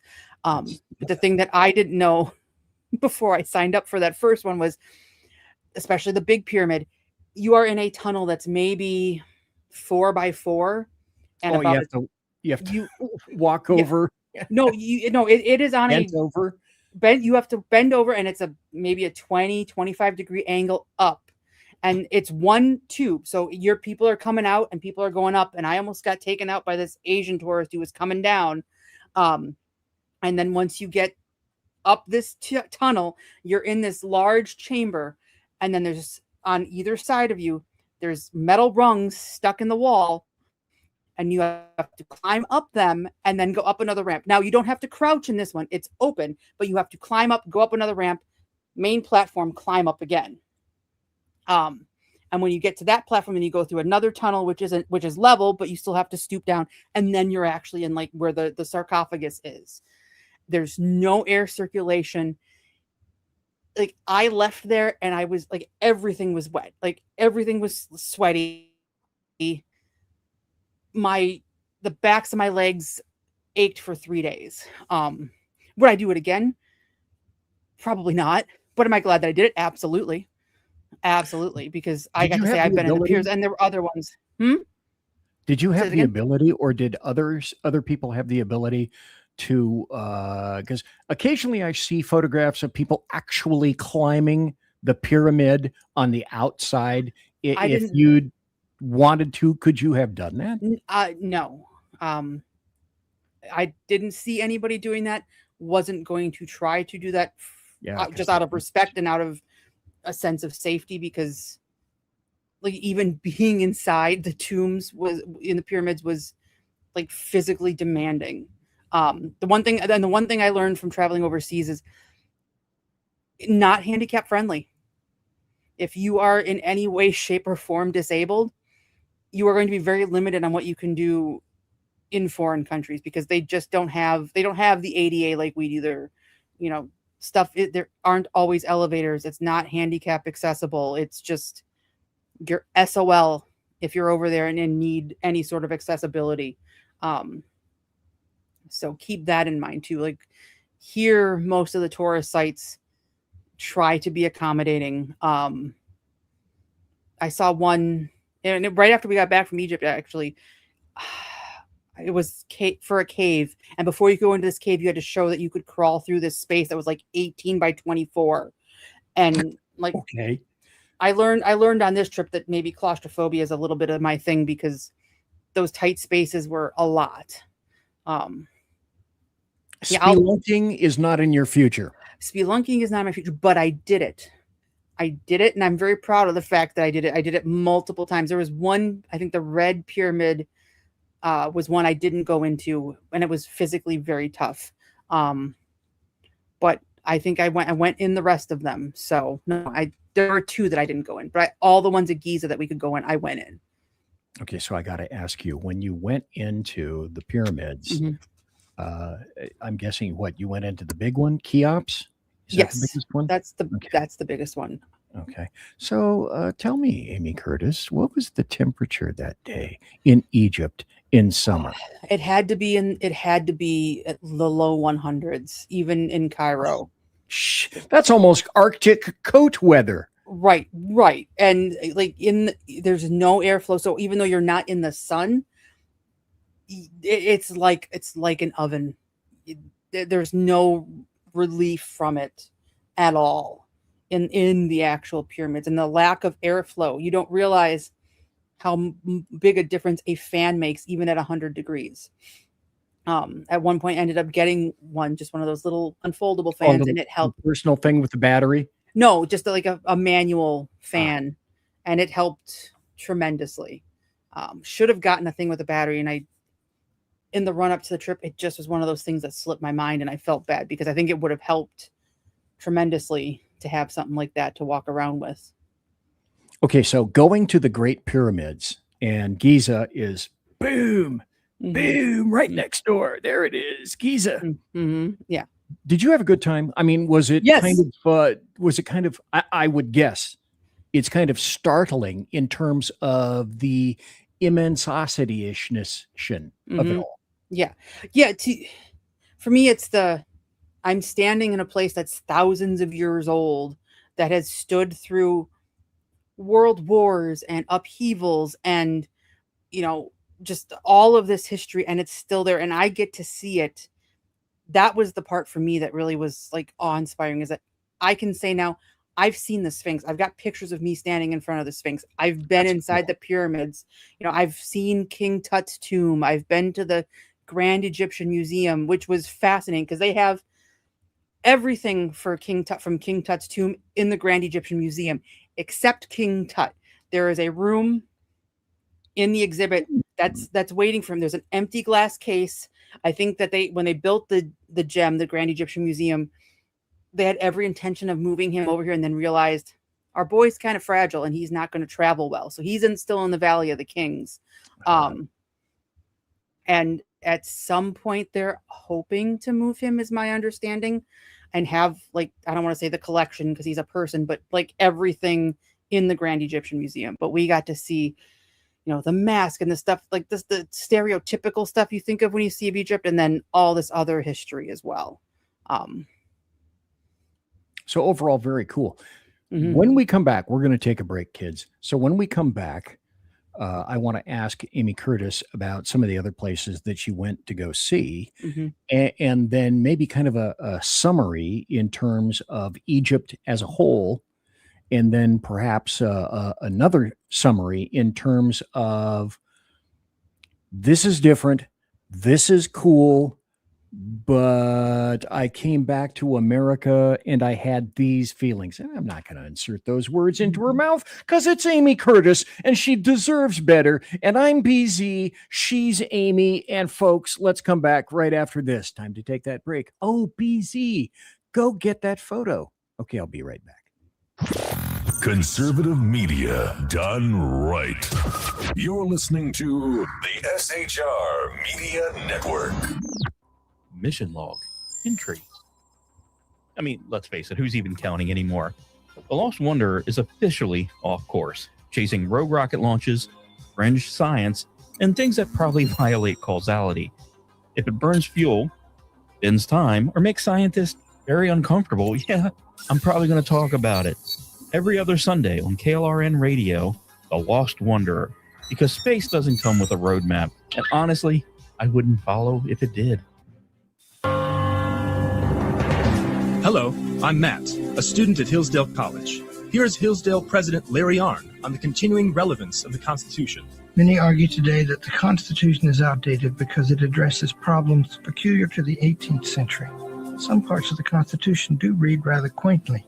Consider the injunction against titles of nobility in Article 1, Section 9 of the Constitution. But is that so outdated? The purpose of the injunction is to prevent the government granting special privileges to some for partisan reasons. This strikes at the heart of the rule of law. The crony capitalism so common today is a place where the government bestows favors and tax dollars on some businesses to give them a leg up over others. This is exactly the kind of thing the Constitution was meant to prohibit. The Constitution is not so outdated after all. This Constitution Minute was brought to you by Hillsdale College. To join the national conversation on the Constitution, go to constitutionminute.com. Hey fellas, are you mission ready? You need to check out Mission Ready Men via Earl Big E Jackson on Tuesdays and Thursdays, 9 a.m. Pacific, 11 a.m. Central, and noon Eastern.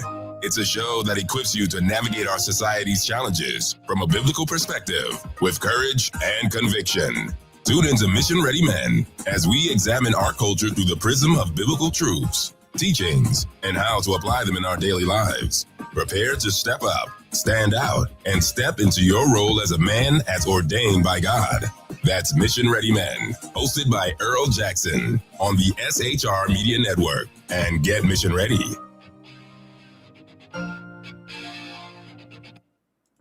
Want to make an immediate difference in the life of a critically ill child? You have the ability to do that right now. Make a donation to Dream Makers for Life, the organization that restores dreams to seriously ill children and their families.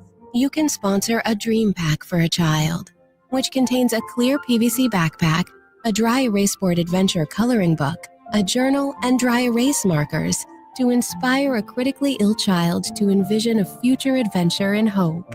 Want to become a dream maker for life yourself? Go to dreamforlife.org. That's dreamforlife.org. Help a child. Help a family. There is always hope. You're listening to the SHR Media Network. We're back. I found it. I was able to locate it. I spent 3/4 of the show telling people I'm going to show you this, and then I didn't find it until the end. This is Amy Curtis.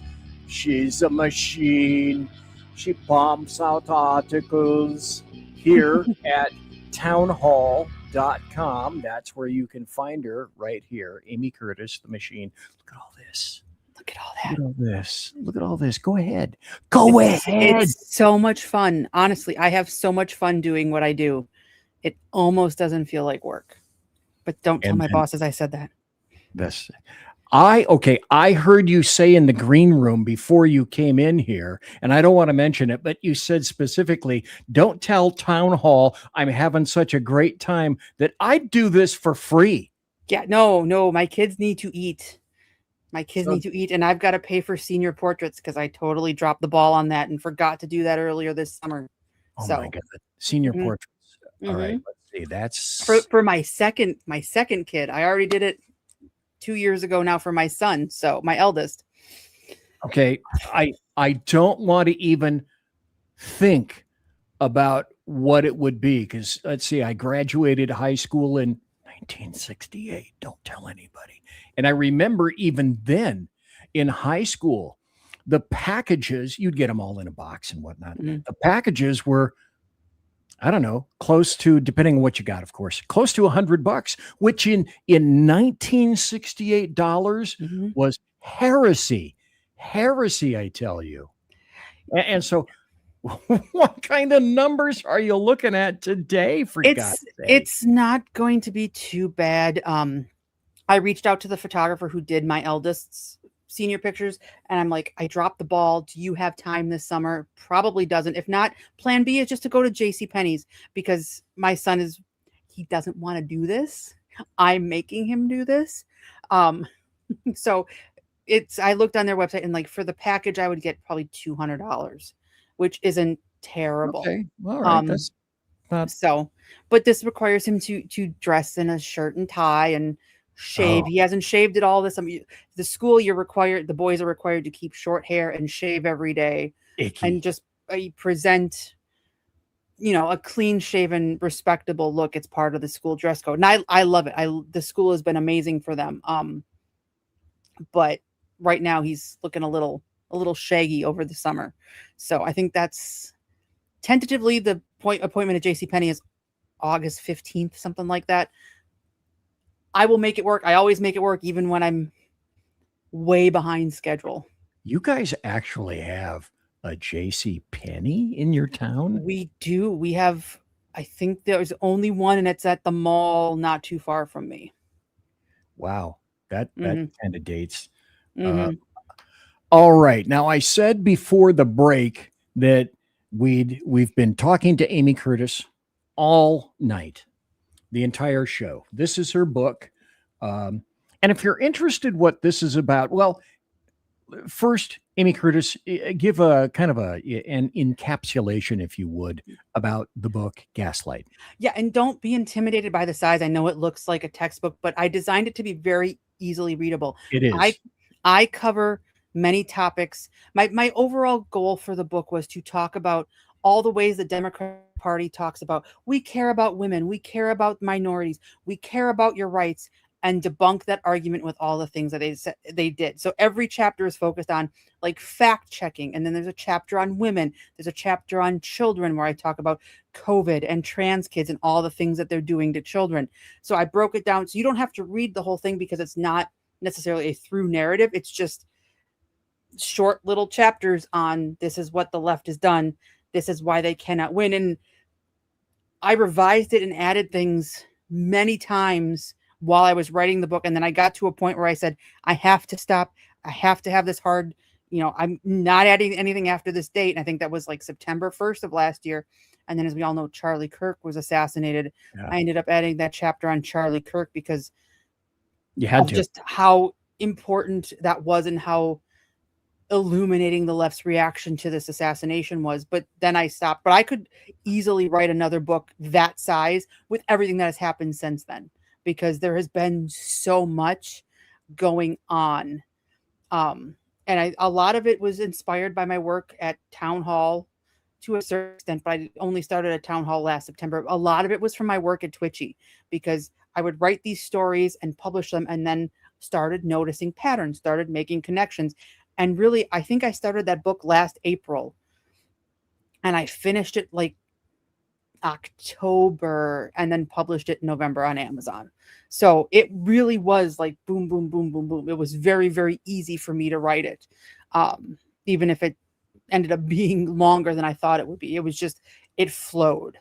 Well, you could continue with that. Our last discussion, by the way, if you're interested in her book, I suggest that you go to Amazon archives. Well, go to Amazon, of course, but go to the archives of BZ's Saloon and find, just go into the field and type Amy Curtis, and you'll see, and you'll be able to watch the prior interview when all we do is talk about the book Gaslight, and it's well worth your time. And I'm going to do a little bit of shameless self promotion. I will have an interview on WAVA coming out next Friday. I pre-recorded an interview today with Greg Seltz. He does their drive home. So next Friday, that pre-recorded interview will go live, and it was all about the book too. So, and when you do that, where is that going to be? It's going to be on WAVAradio.com, and I will tweet it out when it posts. Okay. All righty. Because writing a book in that amount of time makes you a machine. A machine. And He's a machine. I keep saying, if you are a publicist, you work with books, a publisher, I've got the bone. I write. I get the work done. Slide into my DMs. Let's talk. Maybe get a book deal going, because I've got other ideas, not just a follow-up to Gaslight with all of this democratic socialist nonsense going on, but I really would like to write a book about wokeness and healthcare and the risks it poses to people. I would really, really like to write a book about all these trans women, air quotes, who are being put in women's prisons and the trouble it's causing women. I think that would be a very, very important book to write, because it's not getting nearly enough coverage. The corollary to that would be, are you not thinking of coming back? Did you have your own podcast at one point? I did have my own podcast. It was the Modern Commons radio show for several years. I even was asked and sat in for Tammy Bruce once on her show. Oh, very nice. It was such an honor to do that, and I was so glad I got to do that.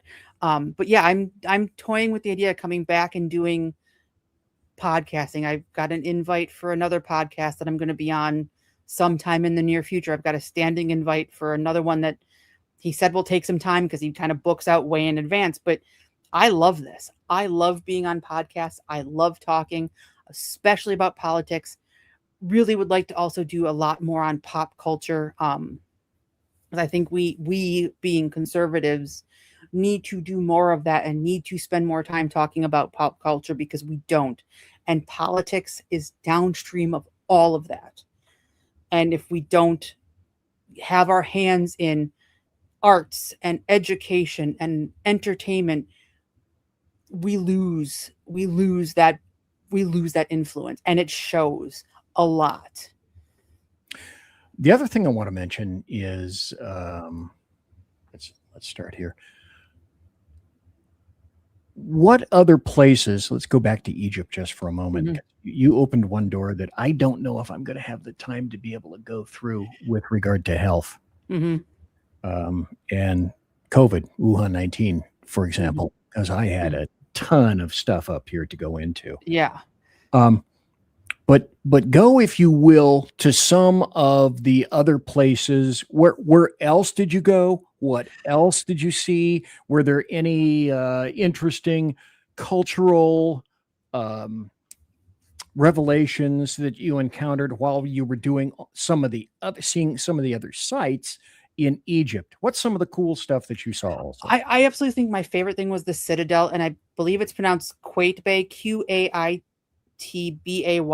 It's built right where the Lighthouse of Alexandria was, and it is literally a citadel with everything that implies militarily. So you've got the narrow windows and I don't know the military terms because I'm not a military person, but all of the fences, the walls, you're right on the ocean. It is really, really fun. And you can walk through the whole thing, go up, see the rooms where they stayed, stand where the general stood. I didn't climb up on that wall and do that, but just that was really, really cool. I think that next to the pyramids was probably my favorite thing that we did, just because you're on the ocean. That Citadel was just amazing to walk around in. But we went down Abu Simbel. We saw the temples down there. Let me look up and make sure I get the names right, because I am going to mess that up. There's several temples down in Abu Simbel. So those were really, really cool. Let me pull that up.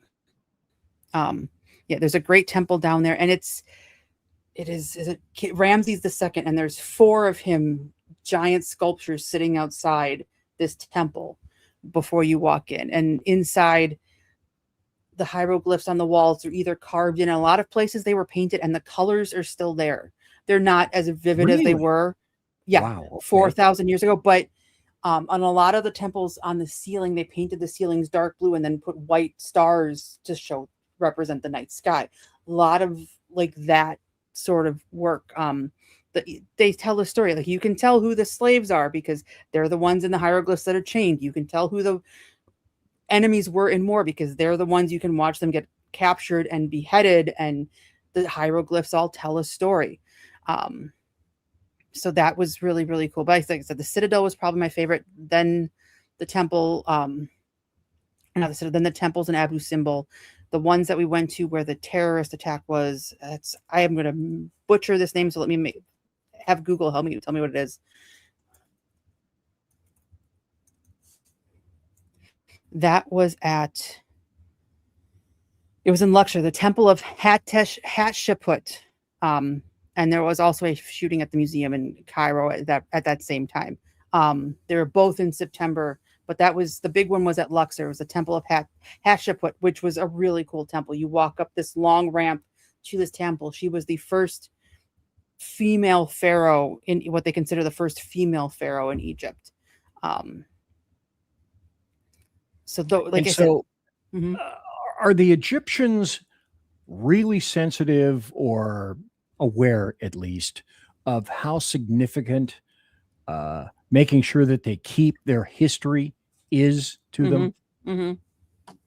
Yeah, I think that was the big push behind the gem, was to have a place where they could keep and display all of this history, because there are some things that are in the Louvre, in the British Museum, that have not come back to Egypt yet. And I think their goal is to eventually get those things back and to prove they can keep them and maintain them.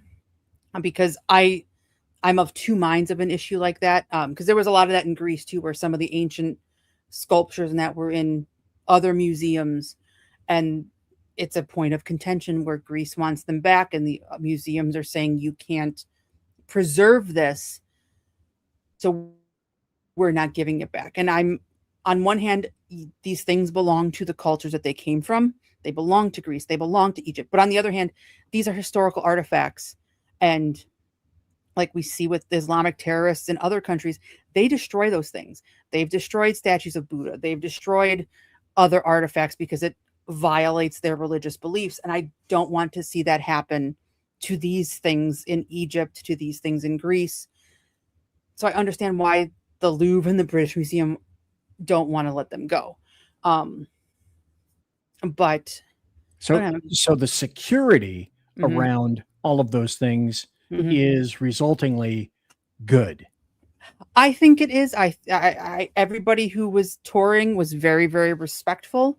They respected the space and the only time we ever ran into an issue was actually at the first day in the pyramids, where a group of people wanted to take a picture at the top of this very narrow, hot passageway in the pyramid. And we were kind of like, no, don't do this here. Take the picture outside. People are trying to get in and out. You are gumming up the works here. But by and large, no, people were very, very respectful of the tourist sites. Okay. So in general, also, since you opened that door, I'm going to walk through it. I think you remember the book by Pearl S. Buck, Pearl didn't write that. Who wrote The Ugly American? Anyway, were there ugly Americans on the trip? No, I didn't see any. The people actually who were the problem, and we saw this in Greece too, were actually people from Asia. They were the ones who were blocking the passage to take the photo. In Greece, it was the same thing. There was, especially when we were up, and I don't remember what city we were in, but we were up in the mountains at monasteries and whatnot. And there was a point where we got off the bus and you could climb on this rock and do this lookout. And it was the Asian tourists who were trying to take pictures and monopolizing the time and blocking everybody else. And so I've noticed that traveling internationally too, that I think it's because, and I think, I don't know if they're Chinese. I don't think they're Japanese, because just Japanese people don't behave that way. But I think if you come from an Asian country where there's so many people, like, you aren't aware of things spatially, and you just do what you need to do because you've got 7,000 people in, like, around you at all times. But that was, I think, the biggest problem that we had. But no, Americans, I don't even know if we ran into that many Americans, but no, everybody tourist wise was really, really well behaved. Okay, so let's talk about just Egypt for a moment, and then we'll expand this. In terms of Egypt, culturally, in terms of security or visitors. Was there anything that you saw in Egypt that made you think, you know what, I'm kind of over this a little bit. I can't wait to get home.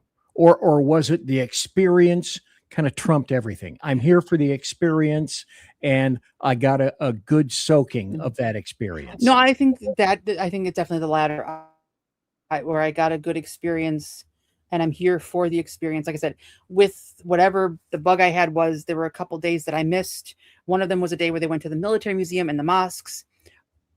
I won't lie, I wasn't really heartbroken about missing the mosques just because of how I feel about Islam as a woman and being in a mosque. So it wasn't that big of a miss for me, but everything else, no, it was absolutely worth it. I think the food, was like the hardest part because it was a lot of mixed grill. So you got a lot of meat, and because you weren't eating, like I was avoiding vegetables just because I didn't want to get any sicker than I was.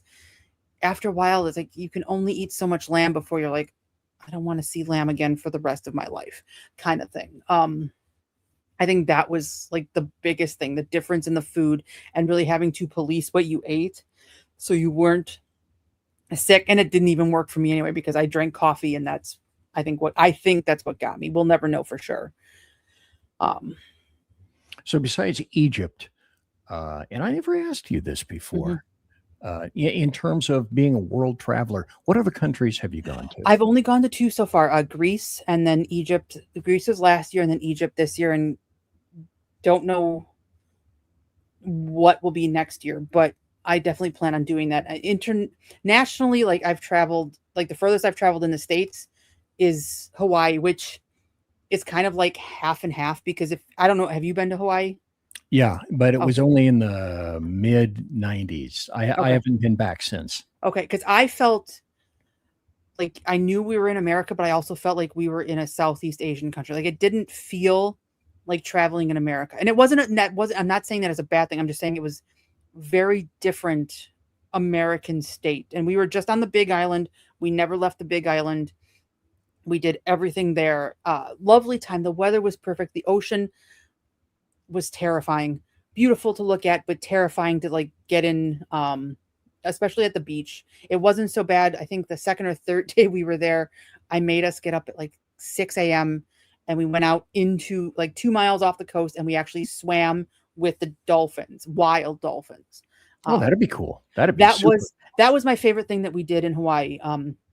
Won't lie though, because you get on this boat and they take you out there, then they hand you a life vest, they hand you a snorkel mask, they hand you the little flip flops, they stop the boat, they drop the anchor, and then they're like, jump in the water, and you're jumping 10 feet into the open ocean. And I can swim. I'm hardly Michael Phelps, but I also had my kids with me, and it was just like, okay, you got to do this. You can't be afraid. Because I got to the edge of that boat, and there was this moment of, I can't do this. But then I jumped in, and it was so worth it. We got to see the dolphins, got to see a tiger shark. They made us get out of the water for that one. Let the record show, I made sure my kids got on the boat before I got out of the water, even though I was terrified of becoming a Jaws sequel. And then they took us closer to the shore, and we swam with turtles. And you weren't allowed to touch the animals, but you could have reached out and touched. Like this turtle was as close to me as my laptop is. And then we did Pearl Harbor. We went to the Polynesian Cultural Center, which was amazing. Yeah, Pearl Harbor was very, very powerful.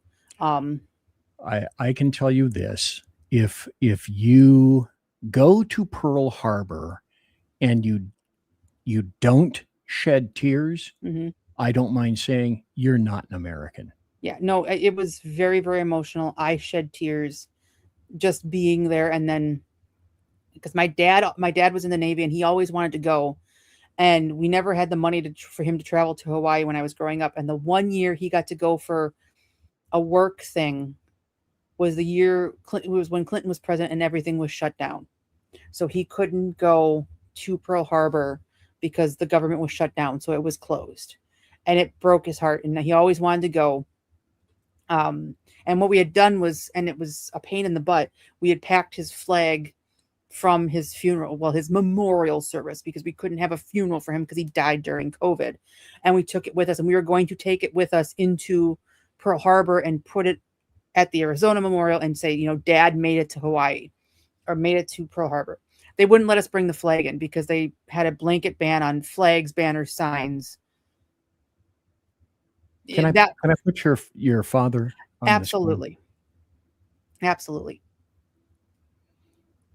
That is my dad.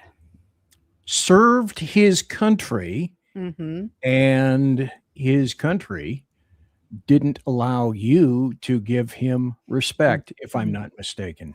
Right. He died April 9th, 2020. We were allowed 8 people at his funeral. We had to stay 10 feet apart. There was no luncheon. There were no hugs. They wouldn't even let my children stand next to me at the cemetery because my mom didn't want to be the center of attention, even though it was a small group. So I stood by the casket. The pastor stood 10 feet away from me, and nobody could come and give me a hug because it was COVID and we were outside. It was, I want to say April 15th. I think he got buried on tax day, and that was it. And then, you know, we kept talking about doing a memorial service, but it was always, well, no, we can't because of COVID. And my mom was very adamant that if we did this, we weren't going to wear masks and we weren't going to socially distance. Like, she wanted it to be as normal a funeral, if I could say that word, as we could get. And then we finally did that. It was June 11th, 2020. So he had been dead for 2022, excuse me. He'd been gone for 26 months when we finally got to have a memorial service and the military honors that he deserved. And it was really, really, really disheartening, especially watching the Fauci hearing and watching that man plead the fifth 111 times. And I think the most insulting moment of that entire hearing was when Bernie Moreno asked people to stand up, people who were censored, people who were impacted by the policies that Anthony Fauci promoted and then lied about. And Fauci wouldn't turn around and look at them. Because I know I'm not alone. And I know I'm one of the lucky ones because I got to see Dad during COVID because he was hospitalized at my hospital. I got to bring him home with home hospice. But as I've written about and talked about in the past, a nurse came to admit him and a nurse came to pronounce him when he died a week later. That whole week, it was me, 24/7, giving him medications around the clock to make sure he was comfortable. Dad had a bad back, couldn't lay on his back, but he was on that bed, on his back the entire time, and he was comfortable. But the nurses would call, and that was it because of COVID. A home health aide came once because of COVID. So we were cleaning him up. We were doing everything, the oral care, the medications, repositioning him. And I have training as a nurse, so I can't imagine what it was like for the families that didn't and had to do that blind, but more importantly, the families that couldn't bring their loved ones home with hospice, the ones who died alone. I keep thinking of that picture of the 2 nurses in the window and the sign, "He's at peace," and the one nurse doing this, and it just makes my blood boil because nobody should die alone. That doesn't equate at all. Right. Especially when there were nurses, and some of the nurses I worked with did this too, making coordinated dance videos on TikTok. I can tell you, we were never overwhelmed by COVID patients. We were overwhelmed by the incompetent management who were trying to address these issues as they went along. But they shut down my unit to make it an ICU overflow, made all of us float for 9 months, made one of my colleagues go back to ICU, which he hated. He ended up leaving during COVID because of it. And that ICU overflow, we never saw a patient. We never took care of a patient the entire time. But they had us so worked up that some of the nurses were making wills and like appointing, powers of attorney for healthcare because they were telling us at the beginning we were all going to get this and die. See, folks, it's not Marburg and it's not Ebola. Right. And we sacrificed an entire generation of Mhm. kids and people and Mhm. families and businesses behind that little lying highest paid employee in the history of the federal Yes. government And shit stick, you Anthony Fauci. Yep, and you talk to teachers and they are cleaning up the mess from COVID. They have kids who don't know how to read, who don't know how to behave in the classroom, who don't know how to do math, and it's all because of COVID. Literacy rates have dropped in 47 of 50 states because of the COVID lockdowns. My kids were doing remote learning. They were at a Milwaukee public school that was one of the decent ones. I won't lie, it was one of the decent public schools. It was shut down. By the spring of 2021, my children were crying, begging me to send them back to school. And that's when I put them in the Catholic school and never looked back because they were hurting. And when you hurt my kids, I see red. Like, I'm a big girl. I can take a lot, but you mess with my kids, and that is the line in the sand. And there was a guy on Twitter who I followed. His son has special needs. He goes to Chicago or went to Chicago public schools. They tied the mask to his face. How that man didn't catch a homicide charge, I don't know, because I probably would have. Like, you don't do that to children. And Fauci was the driving force behind it all. And I will admit, Donald Trump made a mistake not firing him. Oh, Donald God. Trump should have, God, yes. But so should George W. Bush, George H.W. Bush. All these other guys had an opportunity, especially after what he did with AIDS, because COVID wasn't his first rodeo. He's not named in the Dallas Buyers Club, that movie, but he is literally the bad guy in the Dallas Buyers Club because of what he did during the AIDS epidemic.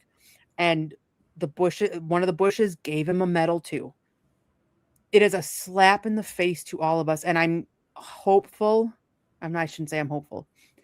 I am appreciative of the fact that Rand Paul sounds like he referred him to the DOJ for this contempt charge and just because the Democrats on that House or that Senate panel, Dick Durbin is going to announce his engagement to Anthony Fauci any day now. You are such a good public servant and you are so brave and you are the victim of these baseless attacks. No, he's not. He lied. And it's all because they're defending him because they can't let Donald Trump have a win. Not any win, not anything, not the slightest bit, not the first infinitesimal molecule. You cannot accede a win ever to Donald Trump, period. Right. It's the same reason they tried to make Michael Avenatti the nominee in 2024 before they found out this guy was stealing from his clients. Like, anybody who opposes Trump, they elevate. And they think it's wonderful. And they're going to do the same thing with Hunter Biden, because I just saw earlier he went on some podcast and was fuck Donald Trump, fuck his sons, fuck his daughter. I'm like, all right. The guy is a crackhead who abandoned his kid. He's a deadbeat dad and a criminal who got a shady pardon from his father. And he's going to be the next hero. I guarantee you the Bulwark is going to come out with Hunter Biden 2028, just like they did with Graham Plattner 2028. Because all they want is somebody who's going to oppose Trump. And the reality is he's done in 2029. He's gone. He's gone. I know the lamest of ducks. Right. I know he pulled out the Trump 2028 hat at the White House Correspondents' Dinner, Mulligan, or whatever. He's trolling you. He's not serious. I have one. Right. He is not going to try to run for re-election in 2028. He's not. And if he does, fine, I will come back on your show and admit that I was wrong and oppose him. But he's not. He knows how to poke their buttons. He's very, very good at that. And he knows how to get a reaction out of them. But he's gone. And you guys are nuking your credibility. And I wrote a piece for Town Hall. It's a VIP piece. But when Marburg or Ebola comes here and we have an actual problem and an actual serious pandemic, they have blown their wad on COVID and blown their wad on Anthony Fauci. And if they think they are going to get any semblance of cooperation with public health for an actual serious pandemic, they are wrong. And I'm not saying I wouldn't take precautions. Ebola scares the living daylights out of me. Marburg terrifies me. I would do what I needed to do to make it happen. But beyond that, no, I'm not listening to anybody else. It's a hemorrhagic, for example, for those of you who don't know, kids, Ebola and Marburg are a hemorrhagic with which there is no cure, no solution, no stopgap, no nothing. Yep. Yeah, you get them, you are at the mercy of God. Basically, you are at the mercy of God. And with Ebola especially, we know how it's transmitted through bodily fluids. And the big problem is stopping people in the Congo from touching the dead bodies, from touching the bodily fluids. That's a big vector for transmission. God, what is wrong with you, Amy? All cultures are equal. And as a matter of fact, if it's not a Western culture, it's a more equaler. Right. Culture. So it's a better culture. It's a better culture. I'm warning you. We might get an appearance from Winston. As my son, I had to mute my son. Wanted to bring him in here because he was causing havoc out in the living room. So, well, Winston might hop up here any second. So, which is weird because I have a dog named Winston that I just got to replace Jake, who passed away. Aww. There's Winston. There's Winston. My good friend. So, Amy Curtis, if you will, can you make a comparison between what you've learned by going to other countries and then what you may think in terms of when you got here, when you went back to the United States? How did you feel in both areas? It's always sad to like leave and like have to come home, but there is, like the Wizard of Oz was right, there really is no place like home. There's no place like America, where we have an abundance of food and clean water and clean streets and housing, and we're by and large safe. Like I can go to a museum and not have to go through security because like the threat of terror is always there. It's a blessing to live in this country. It is a miracle to live in this country. And we should be thankful every day. I heard him. He was trying to climb on his favorite place in the world to sleep is on my keyboard. I think because it's warm. And it's flat. And it's flat and it's inconvenient for me, which is the best part. Hey, that's my foot. Now he's under the desk playing with my foot. It's like having a newborn in the house. Like, you're constantly like, what's he doing? Is he okay? He's got to go get neutered now that he's more than 12 weeks old. Don't go to Spain. Spain. Oh, well, that's a good point.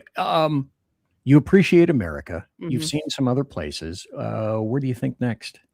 I don't know yet. Because your daughter's going to Italy? My son is going to Italy. I have three sons. Yeah. The eldest went in 2024. Yeah, he went he went last year because he went the year he graduated senior year. So he graduated last June. So he went he went when the Pope died. Let's just put it that way. So whenever Pope Francis died, because they were in St. Peter's Square on Easter Sunday, I've got pictures on my phone from my television. Because he called me and said, I'm going to be outside where the Pope mobile drives by. Watch for me. I could see it. One, because he's 8 feet tall. He's not literally 8 feet tall, but he's tall. He was wearing 7'9". Okay. He was wearing a red shirt and tie. He was easy to spot. And he got a picture of the Pope. And they left Rome that next morning for, I don't remember what city they went to. And the Pope died. And so he called me that next morning and said, the Pope died. And he even had said to me, yeah, he looked really pale and not good on Easter Sunday when he saw him. They were supposed to have an audience with the Pope, but because of his health, that got canceled. This son might get to meet the Pope. That they're planning on having an audience with him. Yeah, my dream, and I don't think it'll happen because he's only allowed a small suitcase that he can carry on, was to send a cheese head to the Pope. Because he is a Chicago Bear. He's from Chicago. He's a Bears fan. I just have to poke him. I just have to poke him from Wisconsin. But maybe I'll send a little one, and see what he says. But my son is very excited. When you pulled up, another shameless self-promotion, when you pulled up my Twitter page, first pinned tweet, I'm making Christmas ornaments to sell to help offset the cost of this trip. So if you go to my Twitter page, it'll tell you how to order them. $25 including shipping. Like I said, every penny is going to go to getting my kid to Italy in the spring. And that's one side to commemorate the 250th, and then the other side is to make it, Christmas. So. And there you go. So, Amy Curtis, where do you think? Where to next? Have you been thinking about, okay, went to Greek, cool. Went to Egypt, saw some cool stuff. Maybe what's next for you, not your son? Maybe Paris, because I won't lie, absolutely killed me to take off from Charles de Gaulle Airport and see the Eiffel Tower out the plane window and not be able to go see it. We didn't have enough time to leave, especially on the way back, to leave the airport and actually go into Paris for a little bit. So maybe Paris. We shall see. Okay. Ready. Well, thanks for being here tonight. Oh, absolutely. Thank you for having me. And number 2, tell people where you can be found, where you can be read, social media, all of that cool stuff, and your book. Yeah, we will do all of that. You can find me on Twitter at Ranty Amy Curtis. It's right there in my little picture. You can find me at townhall.com. And if you go to Amazon, my book is Gaslight: How the Democratic Party Lost Its Mind to Radical Leftism and Abuses Voters in the Process. Just type in Amy Curtis and Gaslight, and it will pop up. And you can get the Kindle version. You can get the paperback like BZ has. There's also a hardcover version. Like I said, I designed it so you could read a chapter at a time.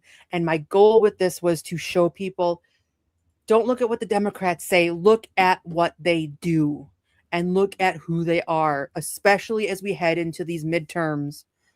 And so much is at stake, because when I finished that book, never would have given a thought to the rise of the Democratic Socialists. And now a Democratic Socialist is running New York, and the Democratic Socialist is going to win the Democratic primary here in Wisconsin.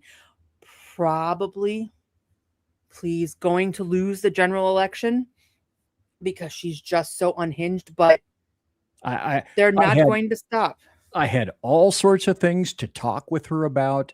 I always have more material than I could possibly access, but some of the things that I brought out, Francesca Hong. Oh no, I never said defund the police. Right. Never. I never said any of that. Here's the X. And I never said abolish the Senate. I never said any of that. There's the X. So big, lying, liar. Right. She's doing what every radical Democrat does. She's trying to run as a moderate. Oh, I don't agree with the DSA platform. She is a card-carrying, dues-paying member of the Democratic Socialist of America. And if you are in Wisconsin or not in Wisconsin, you want to see what rule under the Democratic Socialists will look like, go to X and look up Madison, Wisconsin, and what's happening there right now. As you said last Friday. Yep. On the 22nd of July, police shot Corey Ruiz, a convicted criminal with 42 prior arrests, including for violent felonies. Since the 22nd, they have shut down Willie and Baldwin Streets, that intersection, with a residential neighborhood. There are apartments, there are houses, there are businesses. They have shut it down. The city of Madison has been told the police to stand down. They have brought in dump trucks to fortify this autonomous zone that is bordered by boards with nails. Police you get hurt, God forbid your house starts on fire, you are not getting help in this autonomous zone. And the authorities in Madison, and what did Francesca Hong say about it? Ruiz, his body wasn't room temperature yet, and she was calling it an execution. Even though the guy had a knife, it's on video. It's not on body cam, because the Democrats who run Madison won't pay for police body cams. It's on video. This guy had a knife. And here's a point that none of these Democrats want to make, who hate the police and hate prisons. He was released from prison in May.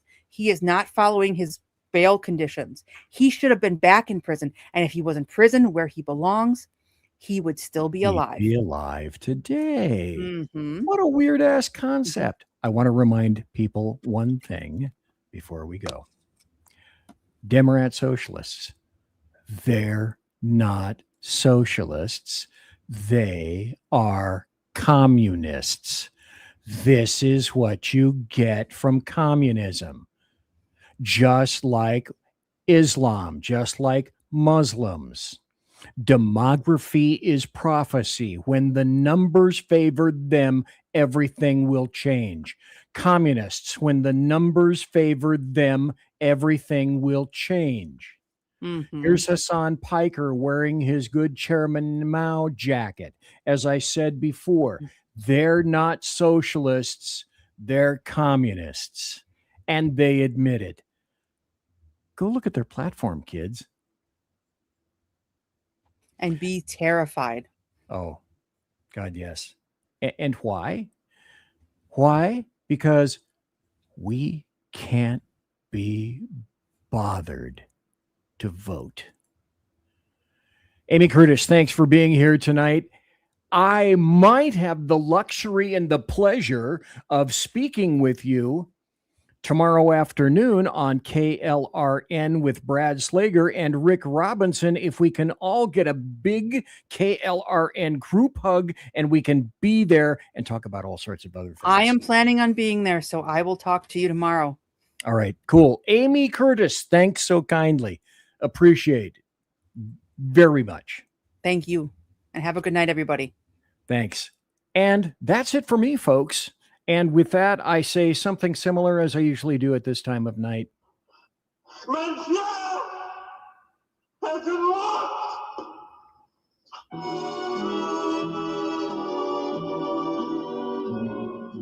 And so, ladies and gentlemen, boys and girls, children of all ages, thanks for listening to BZ's Berserk Bobcat Saloon radio show.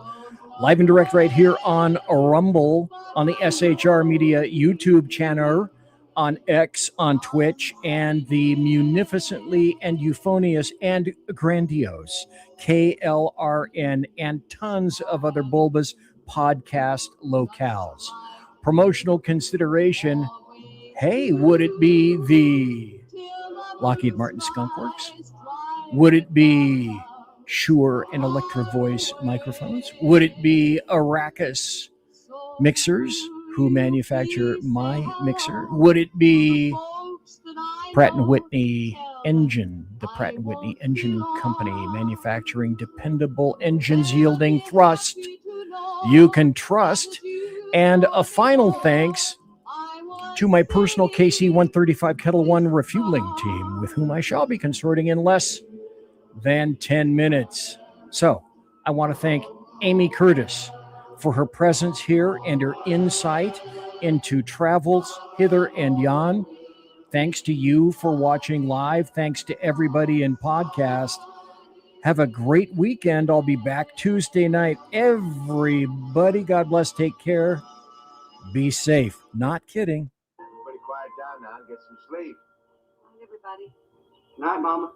Good night, Ben. Good night, everyone. Good night, Mama. Good night, Daddy. Good night, children. Good night, Dad. Good night, Elizabeth.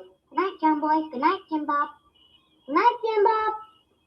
Good night, Tim Bob. What's going on? I was asleep. What's everybody doing? Good night, Good night, Tim Bob.